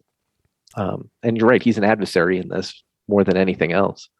For sure. And I think it's interesting too when Superman is thinking and he's talking about how when the parents groups and the subcommittees came for the superhero community, they singled out Batman, and again, really evoking what happened in the real world with Wortham and those Senate hearings that led to the creation of the Comics Code Authority and the industry neutering itself and really playing it safe for a really long time. So again, in that sense, I mean, it really, again, thinking of it in the context of what actually happened in the real world, it really does track in the pages of the comic. Yeah. Yeah. And I never really put that together, but you're 100% right. So there's that aspect. Just a quick side note. What do you think of, again, it happens prior to the events of this and we don't see it, but Ollie loses an arm thanks to Superman. Yeah. You wonder, I'm sure he burned it off. Right. I mean, I don't think Superman's the kind of guy ripping his arm off, but there must've been some event he needed to stop him from doing something. And he shot his freaking arm off with his heat vision. Right. That's what I assumed happened. Right. Yeah. I don't know how you took that. Yeah, same. Yeah, I assumed it was. And what a castration! I mean, when you think about it, right? This guy who's like the greatest archer on earth, and you cut his arm off. I mean, that's something. Yeah, still got his teeth, though. You're Superman. You can go for the bowstring or something, right? Like, come on, that's something else. I know. But he didn't do the same thing with Batman. You wonder why, right? You can see a million different ways he could have done to Batman, I'm sure. But yeah, poor Ollie Queen got it. Well, it's funny because in a lot of ways, Bruce, despite their animosity, Bruce really does Clark a solid in this. Because Clark's in this spot where, unfortunately, he's not willing to rebel. Mm-hmm. How far would he have gone? I don't know. Again, you see what he did with Ollie, so you do sort of wonder, would he have, really, really maimed Bruce? Would he have killed Bruce? I don't know. Yeah. Would he have taken him in at a minimum? And Bruce did him the solid of faking his death. And when you get to the end and Clark's at the funeral and he hears the heartbeat. Yep. And he winks. Now, going back to whatever, I love seeing how these stories bounce off of each other. You go back to whatever happened to the Man of Tomorrow. And the last time we see Clark in that story, there's that walks wink. Away. Yeah. Yeah. Very different context, but still this idea. And like we said, if we're thinking of Dark Knight Returns as the final Batman story, another final DC story ending with a Superman wink. Interesting, but I'm mixed on this. The whole idea of Superman knowing that Bruce is still alive, but I think he believes the status quo now is restored, right? And he thinks that, okay, I guess the status quo, maybe the reason he didn't have to maim Bruce was that Bruce just decided, okay, I'll retire and you won't hear from me again. And Superman was probably okay with that arrangement. And I guess the faking death is him saying, without saying it, hey, I'll just go back into obscurity. You don't have to worry about me. Exactly. I did what I had to do. And that's essentially what Ollie says, right? Like, they let me live because I operate in secret and I'm not I don't make waves. Yeah. Right. So I think what you said is 100% it, but it definitely makes me lose even more respect for Clark there, because I think the way that scene plays, it's like, oh, like it's this wink and he's in on it, blah blah blah. But like, what do you want to do? Him dig up the grave and it's like, we're not over here. What do you want to do? No, it's not that I want him to. No, I guess I want him to come over more to the side of Batman and fighting for freedom. But it's like he's willing to let this go because it preserves the status quo. I don't know that he's really evolved. Yeah, but his redemption arc isn't until the Dark Knight strikes again. Exactly. Right? That's where he gets his redemption, and he breaks that cycle. Right. And so you don't necessarily know that if he's the government stooge because they've had the Bottle City held captive this whole time under Reagan, but certainly under Lex. And I think that it must have been a very easy transition whenever Lex assumed power that he tried to get, Clark. And then the only way to get him maybe was by holding the millions of people ransom. But certainly I think Batman, again, was the one who saved him from this cycle. And he's like, you're taking orders from me. And then Superman's daughter is like, who the hell are you? He's like, you're taking orders from me, girl. That was such a great scene, But your point is spot on and very well taken, that switch doesn't happen until that story. And this is, once again, the thing that I have to keep reminding myself of, especially with Dark Knight Returns. The story is not about Superman's evolution or his growth. His is not the narrative we're following here. And that's one of the things that's tough. Going back to Snyder's Justice League, but I loved it. I did 2 episodes on it. I talked about it a lot. Yeah. It's not Superman's story. He has a crucial part to play, but that story is really about the rest of them coming together and bringing him back. It's like, we know once Superman comes back, Steppenwolf is done. So it's really just, so it's really not his journey. And I have come to be able to appreciate stories like these where, again, like he has a specific part to play, but it's not necessarily his story. He's an ensemble character. Right. Yeah. Exactly. And I think he's good and used like that. I mean, otherwise it's just like, it's like, why did Lord of the Rings, they didn't just drop the ring with the giant eagles and just be done with it. There was like a whole story involved. And I think the same thing, Superman is so powerful, like you use him to his full potential. I mean, most of these comic books can be over in 2 pages. And so I think, I think he's good as part of a team. He's certainly not the brightest, right? Batman always kind of makes, rubs that in. I think his plans are more methodical and thought out. And I think Superman is good when utilized properly. But, if he was just brute strengthening it every time, and I mean, I think he would kill all these supervillains. Be done. True. You wouldn't have a problem with Joker and all these people. I mean, Superman could do it in an afternoon. He could just, everybody is gone.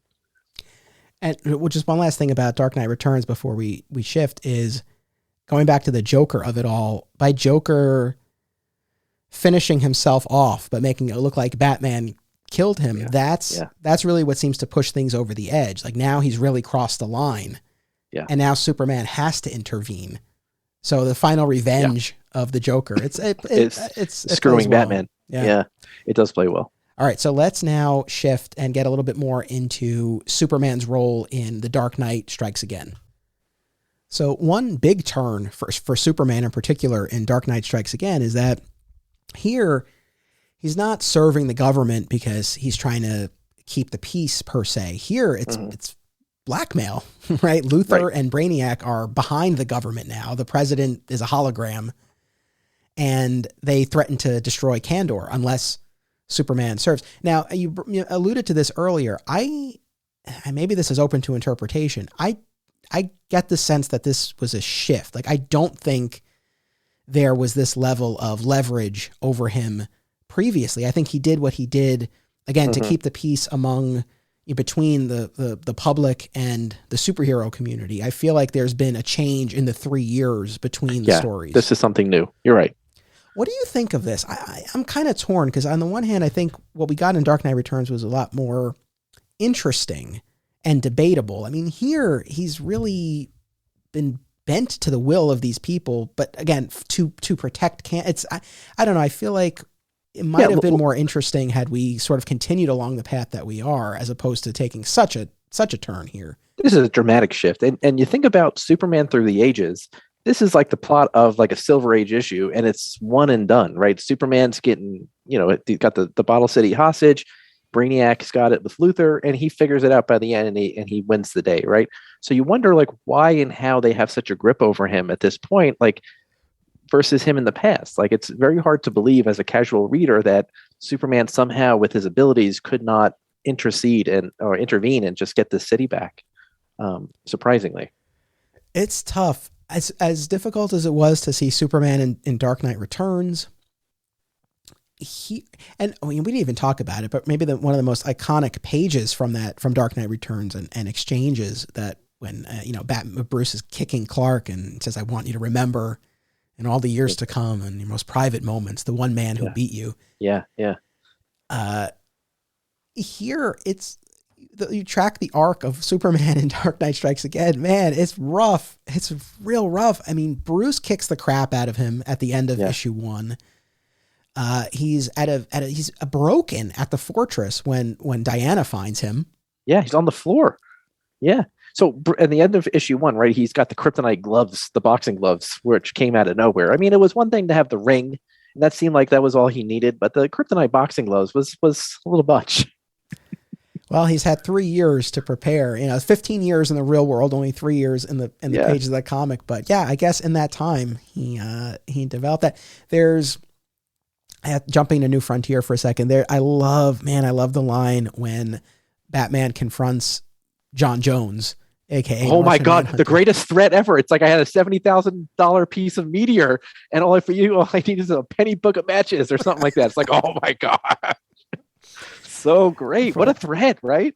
One of the best lines of the whole thing. Oh yeah, I agree with you 100%. So, and then, so in Strikes Again, we get this moment with Superman and Wonder Woman, and, we didn't see Wonder Woman in Returns. And here, not only have Superman and Wonder Woman had this romance, but they produced a child named Lara, who's a teenager and doesn't know Superman because he's so afraid of what Luthor and Brainiac will do. He wants Wonder Woman to keep her secret.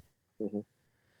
So we get a lot in a short amount of time, and Wonder Woman really goes at him and is like, where's the man whose passion moved me, so to speak. And then, and he was in rough shape, and he gives her some kiss, let me tell you, on that next page. Yeah, and they go for shows her. Yeah, they go for it. A number of pages. It shakes the earth. It's funny, like I said, echoes to other stories, and especially what I just covered. Kingdom Come famously concludes with Superman and Wonder Woman embarking on a relationship and having a child. They're at the diner. It's such a good scene. Yeah, so it's interesting to see that here. Now, it's so funny because... What are you laughing at? Well, in the Kingdom Come story, Lois and the rest of the Daily Planet had died. That happens here in the pages of Strikes Again when Brainiac stages this assault against Metropolis to make an example out of Superman, right? Because Batman's back, he's in action, he's public, he's inspiring others. They want to make an example out of Superman to sort of quell all of this. And, Superman is told that, if he flees, he runs away and hides, Kandor will be okay. If he stays and he fights, Kandor will be destroyed. He says, I'll neither flee nor fight. So he just sort of stands there and takes the beating. And in the process of this, the Daily Planet building is destroyed and Lois and everyone dies. Side note, crazy to think about the timing of this and when this came out. I mean, this was not long after 9/11. A lot of echoes of that in here. Yeah. So this was, again, very close to that, which I do have memories of reading this, like I said, at that time. But so Lois died. And I guess in my mind, when we find out that Superman and Wonder Woman have had this relationship and a child together, in my mind, I'm like, well, Lois must be out of the picture. Yeah, but he's still very much attached to Lois. But well, that's the thing. And then you find out that no, Lois until she dies off panel. But that was a bit of a surprise. And then when he finally meets Lara and she's the one who intervenes and saves him from Brainiac. Well, then he talks about how he really can't have a relationship with the humans, right? Is that what you're going to bring up? Why? Why can't he have a relationship with them, Bill? They're too fragile, he says. He shook the earth with a Wonder Woman. I mean, come on. Well, I guess if you're doing it like that, I guess this is the Kevin Smith argument, right? With the super sperm. It's hilarious to me because I've now spent a fair amount of time on this podcast talking about the Superman 2 movie, where I feel like this really comes from. Yeah. And I won't rehash all of this, but in the theatrical cut that Richard Lester finished, Superman has to give up his powers before he can bed Lois, seeming to create this notion that he couldn't otherwise. Whereas if you watch the Donner cut, the original intention for the movie, they sleep together first. And he has to give up his powers because it's more of this philosophical thing that he can't serve humanity and be in a relationship. But from that theatrical cut, we've gotten, that bit from the, Kevin Smith's Mallrats. And again, the same type of idea here. Like, he's not with Lois because they're physically incompatible. It's not my take on the character. I don't subscribe to it, but I guess it works for what it is. I mean, I always thought he was with, it was always hard because it was like, Batman always belongs with Selina. And you think with Superman, he's got the thing with Lana Lang, he's got the thing with Lois, but obviously it's Wonder Woman that you think is the ultimate love. But, again, to bring back the whatever happened to the Man of Tomorrow, I love that he was with Lois and he had the kid that had the superpowers. It turns the coal into the diamond in the final scene, It's such a great little scene, However, here's where one aspect of Strikes Again that is not in line with how I view Superman, but I can get on board with it for the context of this story. So his big turning point after the battle for Metropolis, when he meets Lara, like you said, Bruce appears to him in his mind and says, "You work for me now." Mm-hmm. So up until this point, he's being told what to do by Luthor and Brainiac. He's being appealed to by Wonder Woman. He's now being commanded by Bruce. But finally, a little bit later in the story, he finally seems to take a little bit of agency for himself. Right. Yeah. He becomes Superman in the end. Well, does he? This is my question, I guess. Are you satisfied with the turn here? Because he has a realization that, again, is not the way I see the character, but it makes sense enough for me. I mean, I feel like his hands were tied. He was so helpless. Knowing that all those Kryptonians were kind of held hostage, and Bruce finally offered him a path forward. He's like, "I'm going to rescue them. Do not worry. Just do what I say," kind of thing. And I think that allows Superman to kind of snap out of it and become more of himself, for sure. So I think it's satisfying for me, at least to see him make that shift. And again, that was a dramatic shift from the beginning when we saw him in Dark Knight Returns and then the beginning of this book. But it's not enough for you. Right? Is that where you're going with it? No, the thing specifically that I was referring to was when he apologizes to Ma and Pa, and he says, "I'll always, remember what you taught me, but I'm not one of them. Yeah, I'm not human." And like I said, what? Yeah, no, I was going to say that's a lot of the influence from Diana too, right? Saying things like that. Yeah, right. That's the thing. I think that makes sense, and I've talked about this very recently when revisiting the Donner movies, where I see him in that movie really as a god living among men. Whereas I feel like modern stories, he's a man with the powers of a god. And so here we already have this notion he can't be with Lois. They're incompatible. Like you said, I think Wonder Woman's influence is very strong. So this conclusion that he comes to, that he's not one of them, I think works in the context of the story and also allows him to break free. Because you have to imagine, well, we already said it, right? That is, at least in some part, informing why he's going along with Reagan in Dark Knight Returns. It's like, this is what he was raised to believe in. Like, he's an American. Yeah. Yeah. Right. So of course he's going to listen to the president, that sort of thing. And so, and even like Bruce said in Returns, where, Superman gave the power over, and in Strikes Again, I believe Superman says, like, the power was always mine or ours. So I think in that sense, it sort of ties together nicely. Again, it's a real rough to watch Superman in Dark Knight Strikes Again, and to see him being directed and told and commanded and beaten by so many people. And when he finally has that realization, like I said, I still have some mixed feelings about it, but I think it tracks well enough. Like, do you find it satisfying overall? Yeah, absolutely. And, I think you can think of Superman almost in these stories as like a work in progress, right? Very much like John Jones trying to like understand humanity, trying to fit in, he knows that he has these powers. He knows that he's God, a God. And so, I think he struggles a lot probably with himself, trying to see where he fits in, trying to be both the protector of humanity and also, that he's not one of them. Right. Yeah. I don't know. I think I'm very satisfied with his entire arc in these two books. Are you satisfied with Bruce's arc? Well, like I said, I was very happy with the end of Dark Knight Returns, and I think his arc could have ended right there. I think less so in this. He plays a different role. This is the Bruce Wayne that's not the tied to Gotham City Bruce Wayne. The Gotham City Bruce Wayne, where he's in his city, he's in his element, that's the Bruce Wayne I love. The Justice League Bruce Wayne is always a little odd, right? When he's like the greatest detective, but on the planet Mars, it's just like, this is a weird story, right? Like he loses all sense of being Batman when he's out of the city, when he's out of the element. He doesn't have that fear. So it's very much that kind of character here. He's like, with some of his Justice League characters, they're taking on Luthor and Brainiac. And it's, for me, it's not, those Batman stories were never the ones that I really were drawn to, if that makes sense. It does. Speaking of stories that Brandon defended and everyone else didn't, did you ever read All-Star Batman and Robin, like the whole thing? I read the first couple issues, and then I know that they took a huge hiatus, and then I never came back to it when I think they had 2 or 3 issues, and then it stopped for like a number of years, and I never picked it up again. So I did. But he was the editor on that. He was like the associate editor under I can't think of the guy's name. Bob Stark or Shrek. Bob Shrek. Yeah. I met them. I had lunch with them in the city. It was very nice. They were great guys together. Oh, nice. They really played off each other well. Nice. But I think, his defense of that book was in large part because he was one of the creators of the book. I think he was instrumental in making that book happen.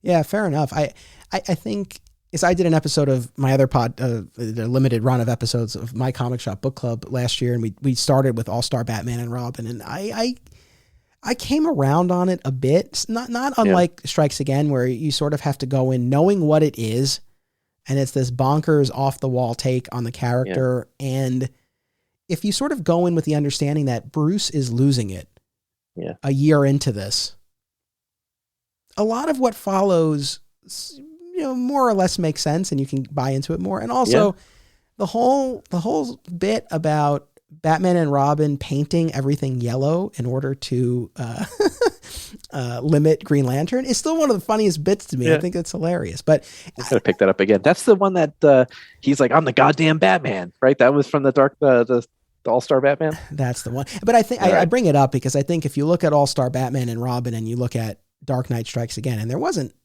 I forget the year of All-Star, but there wasn't so much time in between. And I think if you look at these two stories, you definitely see some similarities, and especially in terms of the way Bruce is portrayed. Yeah, I'll have to reread that one. I'll add it to the list. All right, I think we should shift more fully into New Frontier at this point. Yeah. There's another story that, while we were talking, made me think of another story where Superman is the government stooge. And that's the Red Sun. Oh, sure. Right? He's the government stooge, but just not of the United States. I mean, he's the Russian stooge. And I just thought that was, I don't remember anything about that. I don't think I could discuss that right now.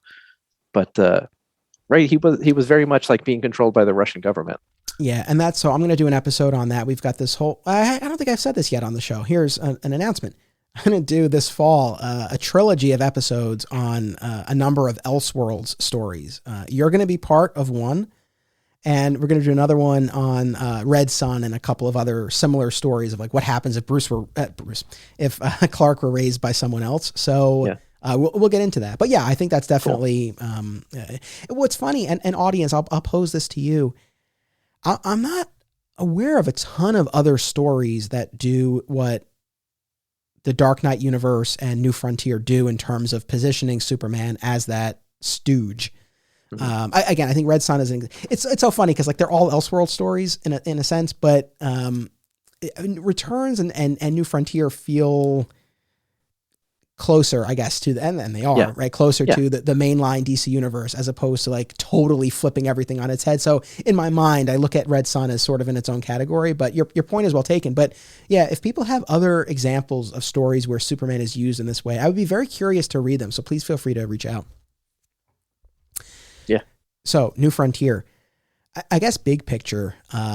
Where, like I asked you with Returns, where does this fall in your fandom? Because I know you're a big Darwyn Cooke fan. I love Darwyn Cooke. And I remember when these issues were coming out, and I remember this was the first comic that when the second issue were to come out, I went back and read the first issue before I read the second, and likewise with the third, I read the first two because it was such a, like I was saying before, it was such a huge canvas that was like so hard to keep this story straight. And I'll tell you, even reading it all together in graphic novel form, I mean, you kind of need to take notes on what's going on, and it takes place over many decades. And so it's such a lovely story that Darwyn and it's kind of his love letter, right, to DC Comics and the characters that he grew up with in the 50s and 60s, and how they started, and how influential they were on him and also society at that time. I mean, I think this book really deserves a place in the spotlight. Having said that, rereading this and then hearing what you mentioned about the movie, and I forgot largely the cartoon of what was in it, what wasn't in it. There's things that, like, there's some fat to be trimmed out of this. If you wanted it to have like a mean, lean kind of origin of the Justice League, so it's not necessary. If you were like a casual reader and somebody said, "Hey, what's the origin of the Justice League?" I mean, this is a good story, but you can preface it with, "There's a lot to this. There's a lot that's going on," and I like that about this. That little, parts with Hal and Carol and the whole relationship with her and him, and like how was he the test pilot. I mean, there's so much there, and you wonder like how he had the wherewithal to kind of keep the story straight and kind of keep bringing it further to the conclusion. It's kind of amazing, because at some points it's just so meandering and very what's the word, not self-serving, but he's definitely indulgent, absolutely very indulgent with what he decides to do here. And you wonder, if he wasn't Darwyn Cooke, like, would this have flown, right? Like, could anybody just say, "Hey, like, I got this story. We're going to be doing the challengers. We're going to be doing like, the losers, like these characters that really don't have the spotlight anymore." And he's largely focusing full issues on these guys, which I love. I mean, I love it, but it's hard to know where the point was headed. I'm sure early on with the DC execs was like, what did we get behind? I'm sure. Yeah, I get what you're saying, and it's funny. Yeah, I do wonder what the reaction was internally initially, and now of course it's become this classic. It's incredible. It's incredible. I love this book. Yeah. And it's funny. Maybe I've said this in some episode at some point, but New Frontier is my all-time favorite comic book story. Oh, really? I didn't know that, actually. It is. Look, Death of Superman holds a very, very, very special place for me. Yeah. But I mean, that aside, New Frontier is right there at the top. The way that it weaves this tapestry together of the DC universe, and again, I'm sure people are familiar with this, but essentially it tells the story of the dawn of the Silver Age of comics and the birth of the Justice League, but it does it in real time. So you said, it spans many years from the mid 40s to the beginning of the 1960s. And so the characters appear in the pages of the comic at the same time that the characters were originally published in the real world. Yeah. And it just makes use of this vast history of the DC universe. And I feel like, I mean, of course, the art is just out of this world. I love his style. It's gorgeous. And, but as far as the story, I feel like he did a really nice job. And again, like you said, people might differ on this, but I feel like he did a nice job of giving us enough of the heavy hitters who we might be more invested in, while also bringing in the lesser known characters and teams that he clearly has a lot of affinity for. Yeah. Like, I felt there was a good balance where even if you weren't like, look, am I the biggest Challengers of the Unknown fan? No, not necessarily, but it's not like they dominated the story, and I appreciated the role that they played. So it was a really nice mix. And I guess too, you did need to have that, right? Because when we get to that tension before they go off to fight the Center, it is between the ones who are authorized by the government and wearing a uniform versus the costumed crime fighter. So it made sense in that respect. But I more than anything, the sense of history and wonder that it was able to capture was just palpable. And that, I think, more than anything, is why it's been my favorite. Yeah. Yeah. I love the title, The New Frontier, right? Very much evocative JFK and his whole plan for America with the New Frontier, coming off of like the New Deal, right, from back earlier.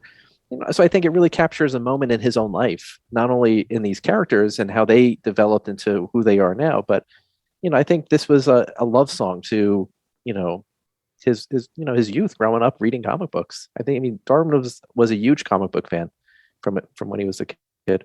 And it's clear, it's evident from this. I mean, he's drawing from so many different aspects. I mean, only a true fan of these works, someone who loves and passionate about these, can write such a story. Absolutely. One of the things, watching the movie again and reading the comic again, I don't know, I'm kind of split on this, but it's, how do I put this? In a lot of ways, I'm glad that this work hasn't been touched. that you pick up. Like I have the deluxe edition hardcover that has the 6-issue miniseries and the one shot that he did when the animated movie came out. Mm-hmm. And that exists unto itself, and it hasn't been touched, and there haven't been sequels or spin-offs or anything like that. There's something very pure about that I love. At the same time, I look at this and I think to myself, man, what potential there was and is to sort of build out from this template that he created of telling stories with these characters at this point in time. And of course, with his very tragic and untimely passing, it's obviously not something that he would be able to do or be involved with in any capacity. And then it becomes this question of if others are to do it, do we end up with something like Strikes Again, where it's like, maybe we should have left it alone. It's best not to touch it. Right. Exactly. But I'll say this, because this came out before Hal Jordan came back as Green Lantern. This came out before Barry Allen came back as the Flash. I didn't have much affinity for those characters before New Frontier made me a fan of those characters and really introduced me to them in a more meaningful way than I had before. Well, not only you, but I mean, how many countless comic book readers at that time? You're right. I mean, what was it? John Stewart was the Green Lantern at the time. Kyle Rayner was really the main one. Kyle Rayner in the 90s. Yeah. All right. Well, I'm glad that you got some Hal Jordan then from this. Well, but sorry. So here's the thing. Like, yes, it made me a fan of those characters, but going back to what I was saying, when they were brought back to the mainstream DCU, especially Barry Allen, I felt like we lost more than we gained. And so this is going back to what I was saying. Part of me wonders if maybe that New Frontier universe could have been expanded, and maybe that's where you have a Barry Allen series or miniseries. Right. That's where Hal Jordan lives. And the mainline DCU can continue to evolve and not have to continue to bring back the Silver Age iterations of the character. Yeah, I mean, there's something to be said about that. Absolutely. And I think, this is like when we were talking about how, Jeff Loeb and Tim Sale were so brilliantly able to go into like the year one universe and pull from that and then continue on with that story. I think people could probably have done similar things with this Darwyn Cooke, but I think with his untimely death, not having his blessing on it, I think it would be very difficult for somebody to pick this up and do something that fans would be behind. I agree. Unfortunately. I think any window for this has passed, but at the same time, it's like even, before his passing, it's like, you just wonder, if this was a possibility. But we mentioned the Batman's line to John Jones. What were the other moments, lines, scenes, sequences that really stood out to you?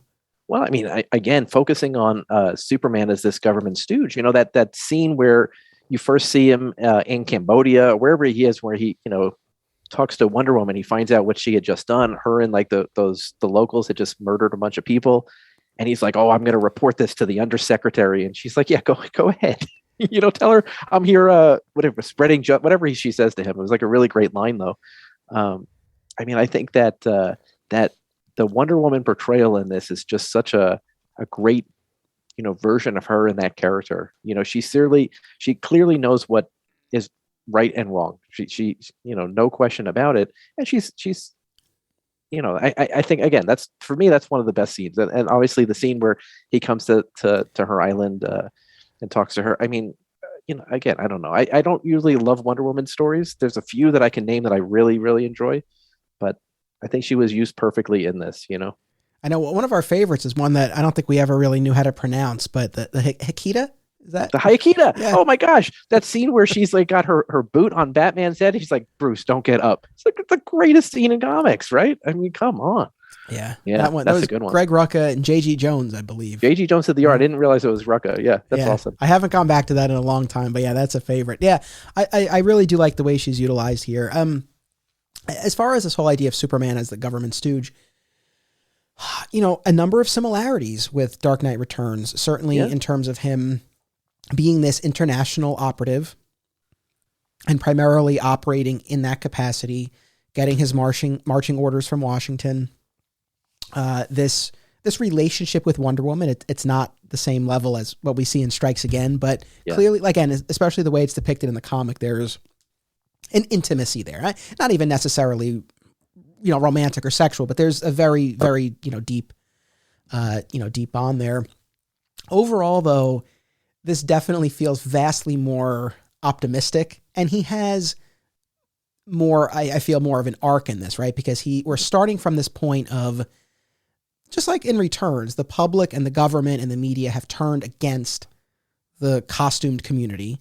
The Justice Society has all retired. They've disbanded. They're off the board. And it's really Superman and Wonder Woman who have pledged their loyalty, and Batman, who has gone underground and has continued to operate. And now these new heroes are starting to emerge, but they're very tentative steps, right? And no pun intended. Like with the Flash, he's operating very locally, but when the government moves on him, he's like, listen, I'm out. Like, this isn't what I signed up for. I'm not a criminal. I have to protect the people I love. I'm done.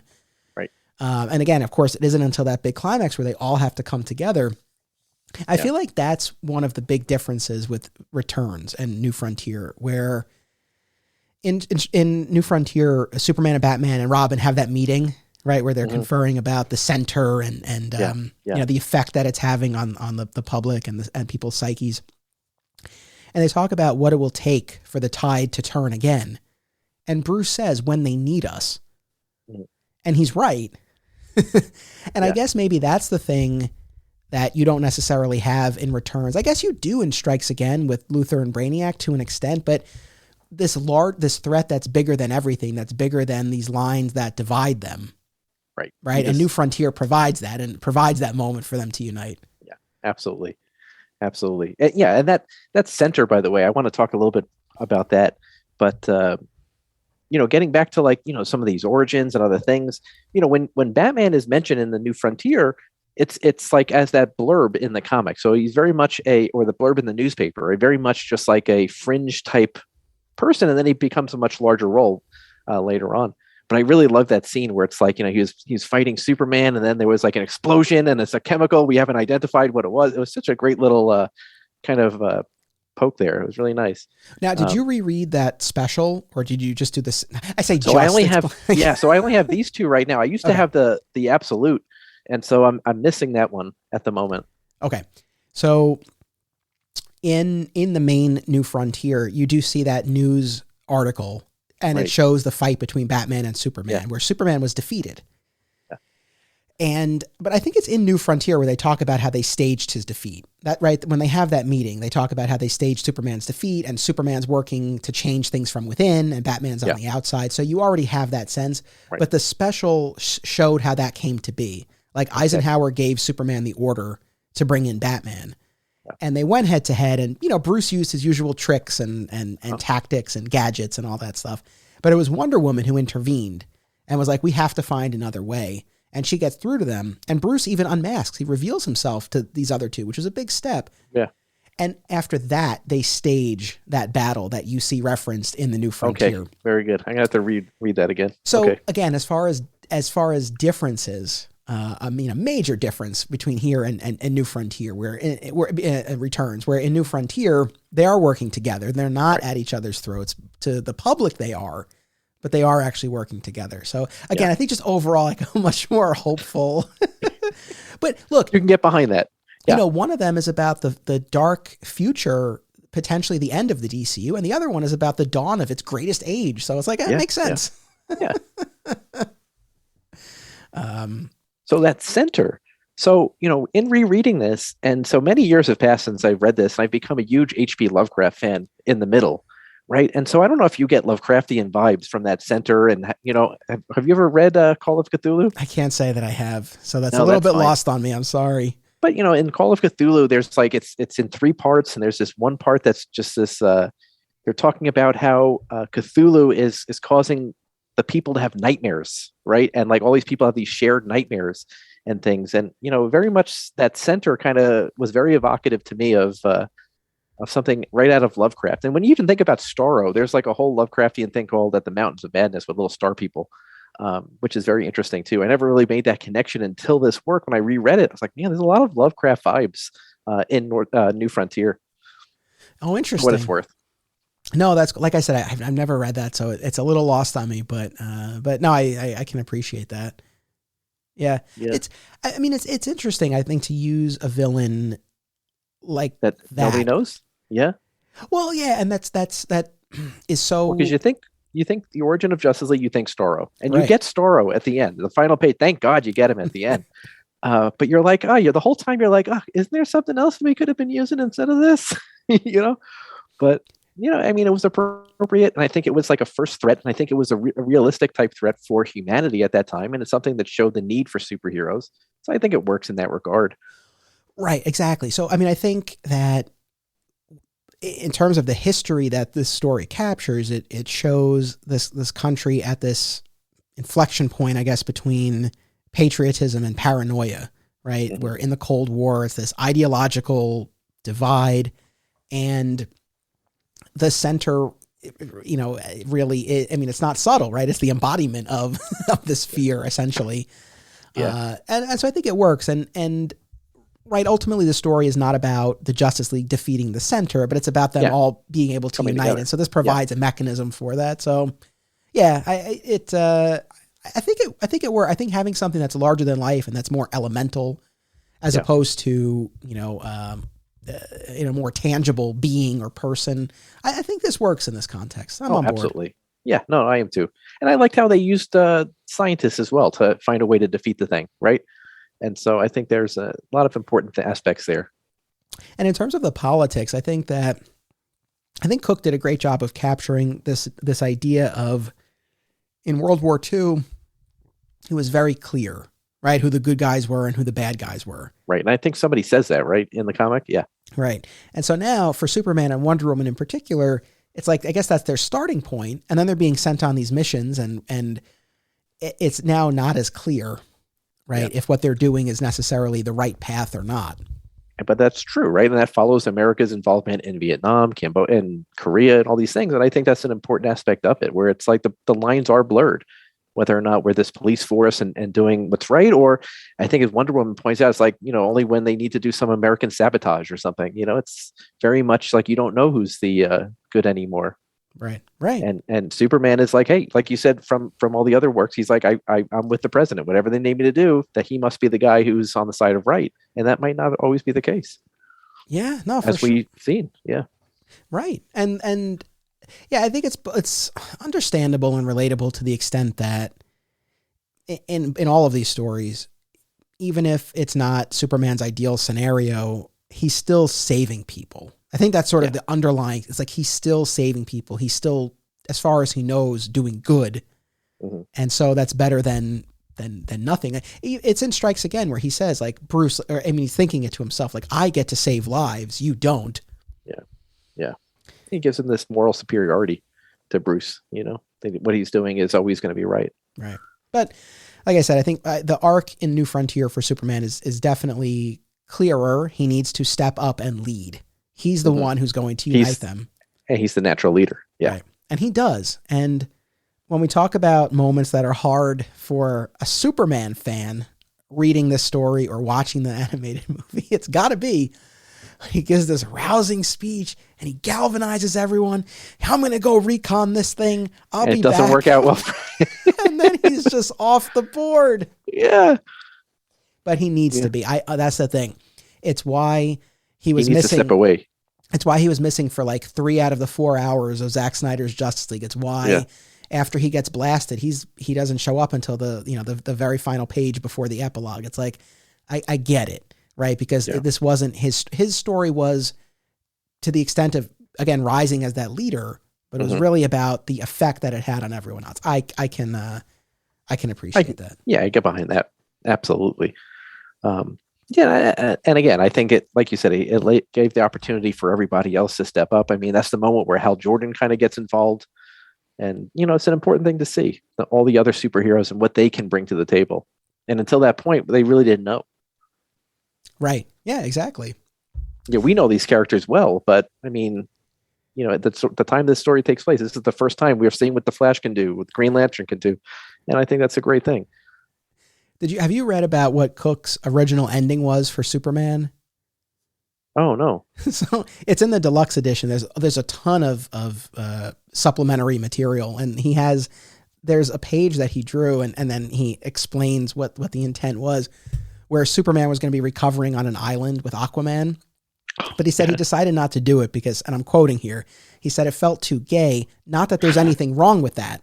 He did the Seinfeld? He did the Seinfeld thing, but it just wasn't the tone or the note that he wanted to end on. But sure. I kind of love the idea of Clark and Arthur just like frolicking on the beach. I'm going to bring this full circle. It's like Rocky 3. It's like Rocky and Apollo on the beach, running and hugging and high-fiving. It's glorious. It's a wholesome moment. It's a beautiful moment. Yeah. So the idea with that was that they were going to be talking, I guess, about humanity and their role. And I think that probably would have been a bridge too far. Like, I think it was much more impactful when Aquaman shows up and he's carrying Superman. That's the note to end on. Yeah, no, for sure. And that's a great moment. Yeah. We said that Cooke uses a lot of obscure characters and teams. Was there anyone you were happy to see or Slam Bradley, right? I mean, forget. I mean, there's obvious characters from the U's when you talk about the history, but I'll be honest with you. I remember the first time reading this, it's like, well, I don't know these characters, the losers and the challengers. And, I mean, we were working at the store at the time, and I remember flipping through Silver Age issues, never really getting into it, but I was just like, all of a sudden interested in these characters that I never really was exposed to before. I don't know even what else to say. What about you? Who are you like really excited to see? I'm trying to think. Honestly, it was really Barry and Hal. They're not obscure characters, but for me, again, at the time, I hadn't had a ton of exposure to them, given when I started and again, Barry was off the board, so I only knew Barry when he appeared in flashbacks or as a vision or through time travel. And I only really knew Hal as a villain. So because he was Parallax. I forgot all about that. He was Parallax, yeah. So for weird me, storylines. I know, but so for me, like those were the big revelations. I think reading it in. What I do think is cool is since this is an origin story for so many of them, it's like even if you don't know challengers, you get to know them. Yeah, for sure, absolutely, and you get everything you need, kind of thing. Yeah. Muhammad Ali was in here too. I forgot about that, the little boxing fight. Oh yeah, that's right. But Grant versus Clay. Yeah, Cassius Clay. Yeah, again, cool. It's such a really good book. Well, I love in the Vegas scene, like you said earlier, that you have so many of these characters who are there in their civilian identities. You have Bruce and Ollie and Lois and Hal and Iris is there covering it. Like the idea of them and Selena and Dinah, like the idea of all of them sort of being in the same social circles in their civilian identities, I thought was kind of cool. It's clear that Darwyn is in absolute love with the 60s, the 60s sentimentalities, the architecture of the design of the 60s. I mean, and then that Vegas that he shows us is exactly, out of the pages of so many other of his works, Yeah, absolutely. I think one of my favorite moments has always been, and it still holds true, is when Barry rescues Iris, stops Captain Cold, and says, "Don't ever mess with my Iris." That remains just very, very high on my list there. And what does he do? He just like freezes her hand, right? She was like, it wasn't even much for him, but enough to get him involved. It's great. I meant to double check this before we sat down to do this, but I don't know when this episode comes out, it might already be out, but Warner Brothers Animation, they're doing an animated short on the losers.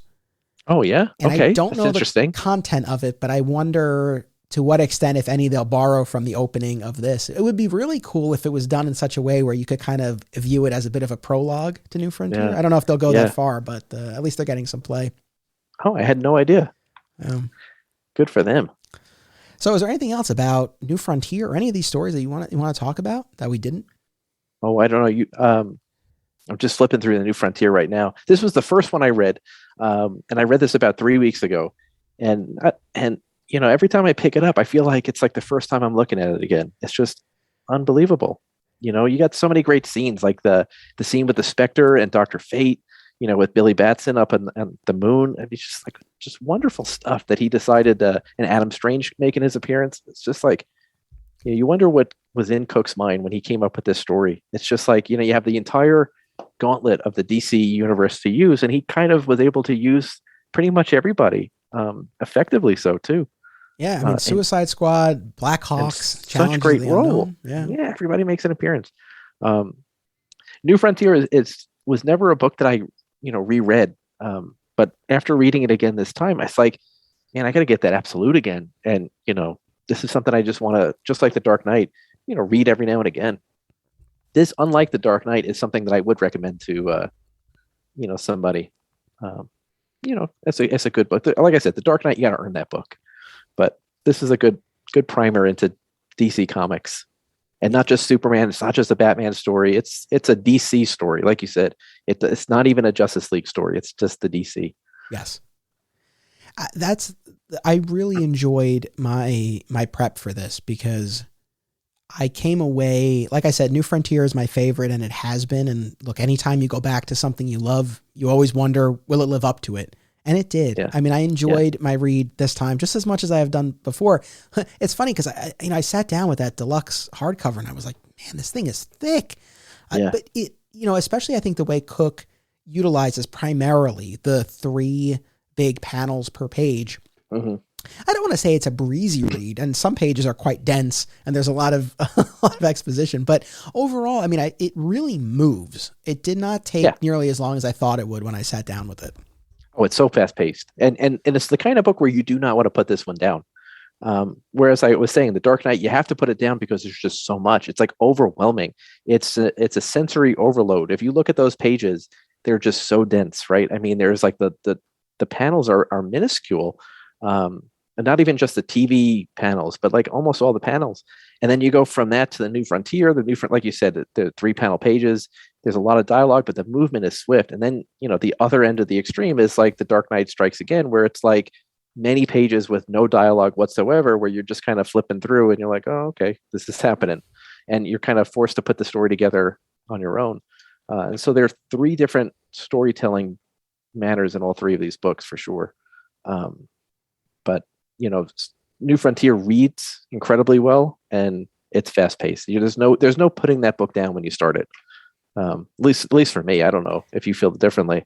Yeah, I mean, I split it up a little bit more just due to time, but yeah, no, it was definitely something that held my interest. So it was the fact that held up the way it did was very gratifying. And like I said, I came away enjoying Dark Knight Returns more than I ever had before.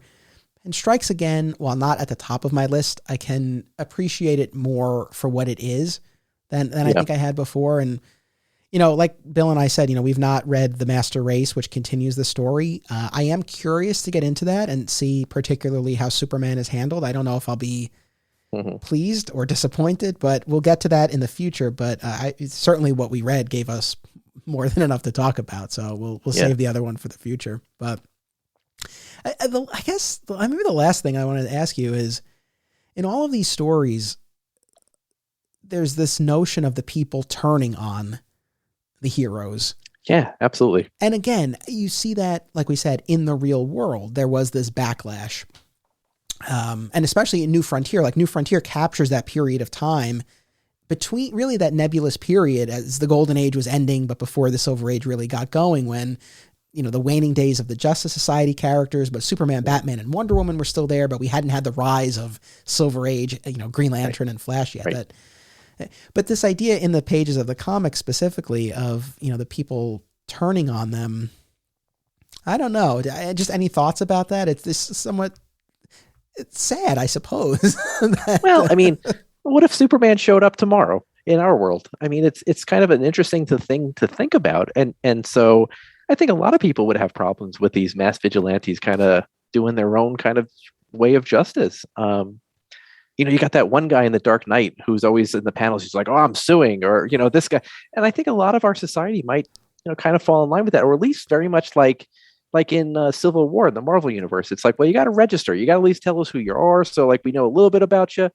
So I think that when you take a step back and you think about real world consequences of having superheroes, I think it makes a lot of sense that there would be a lot of backlash from society to have these people just running around doing their thing. And think about the destruction these people caused, by the way. I mean, there's buildings falling down and stuff, and people need to be accountable. Like, when your car gets trashed because Superman lands on it or something, well, you're going to call your insurance company. So I think there's something to be said about the way society perceives them, very much mirroring what I think how our society would take the whole superhero phenomena. Well said. And the thing is, I agree with that 100%, especially in terms of how superpowered beings or even just costumed beings would be received at the outset.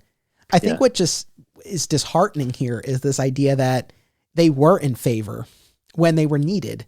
And then once, of course, once the war passed in the case of New Frontier, that then they fell out of favor. And like we said, in the case of Dark Knight Returns, this idea of the envy of those who didn't have powers, like really, that turning them against the community. But I think, like you said, I mean, sadly, true to life, I think that's, I don't find it hard to believe, but there is an aspect of that part that's disheartening. Yeah. I mean, but I think that's human nature. Yeah.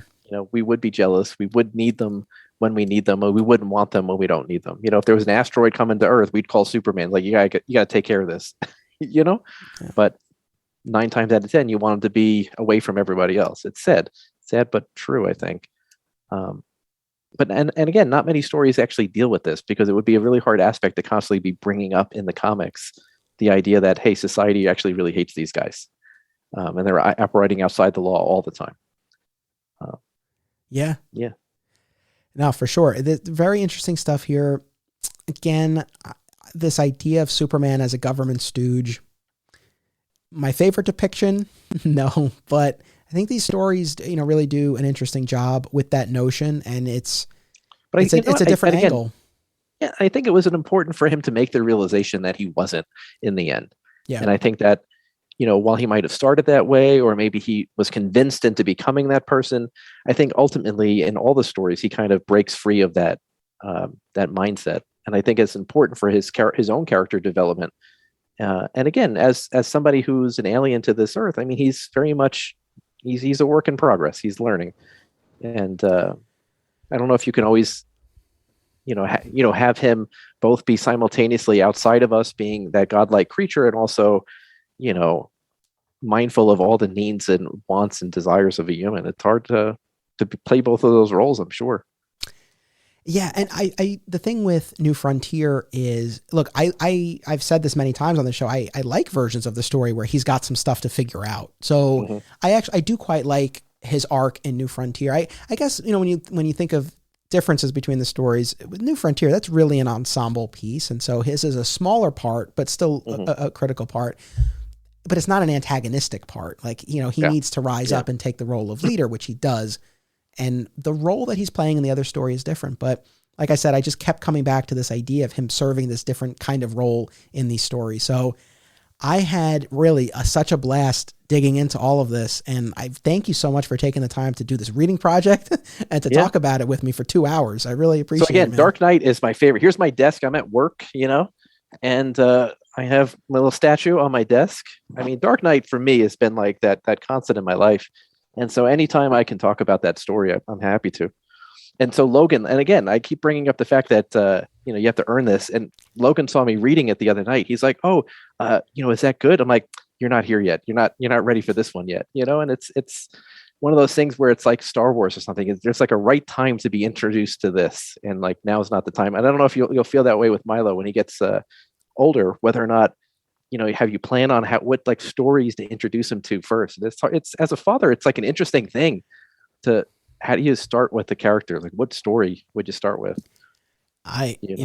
Milo's not even 3 yet. I know. But you have time to think about it. But I am thinking about it, to your point. Like that's the thing. And part of me is like, show him some comics now. But it's like, I don't want to psych myself out either. But there is this part of me. It's like, when I show him that first, like I really want it to be something cool and special and a memory that will stay with him. But in your case, I think that, sort of waiting until you can deploy the Dark Knight Returns for maximum impact. Yeah, I think makes a lot of sense. So when the time comes, I hope he enjoys.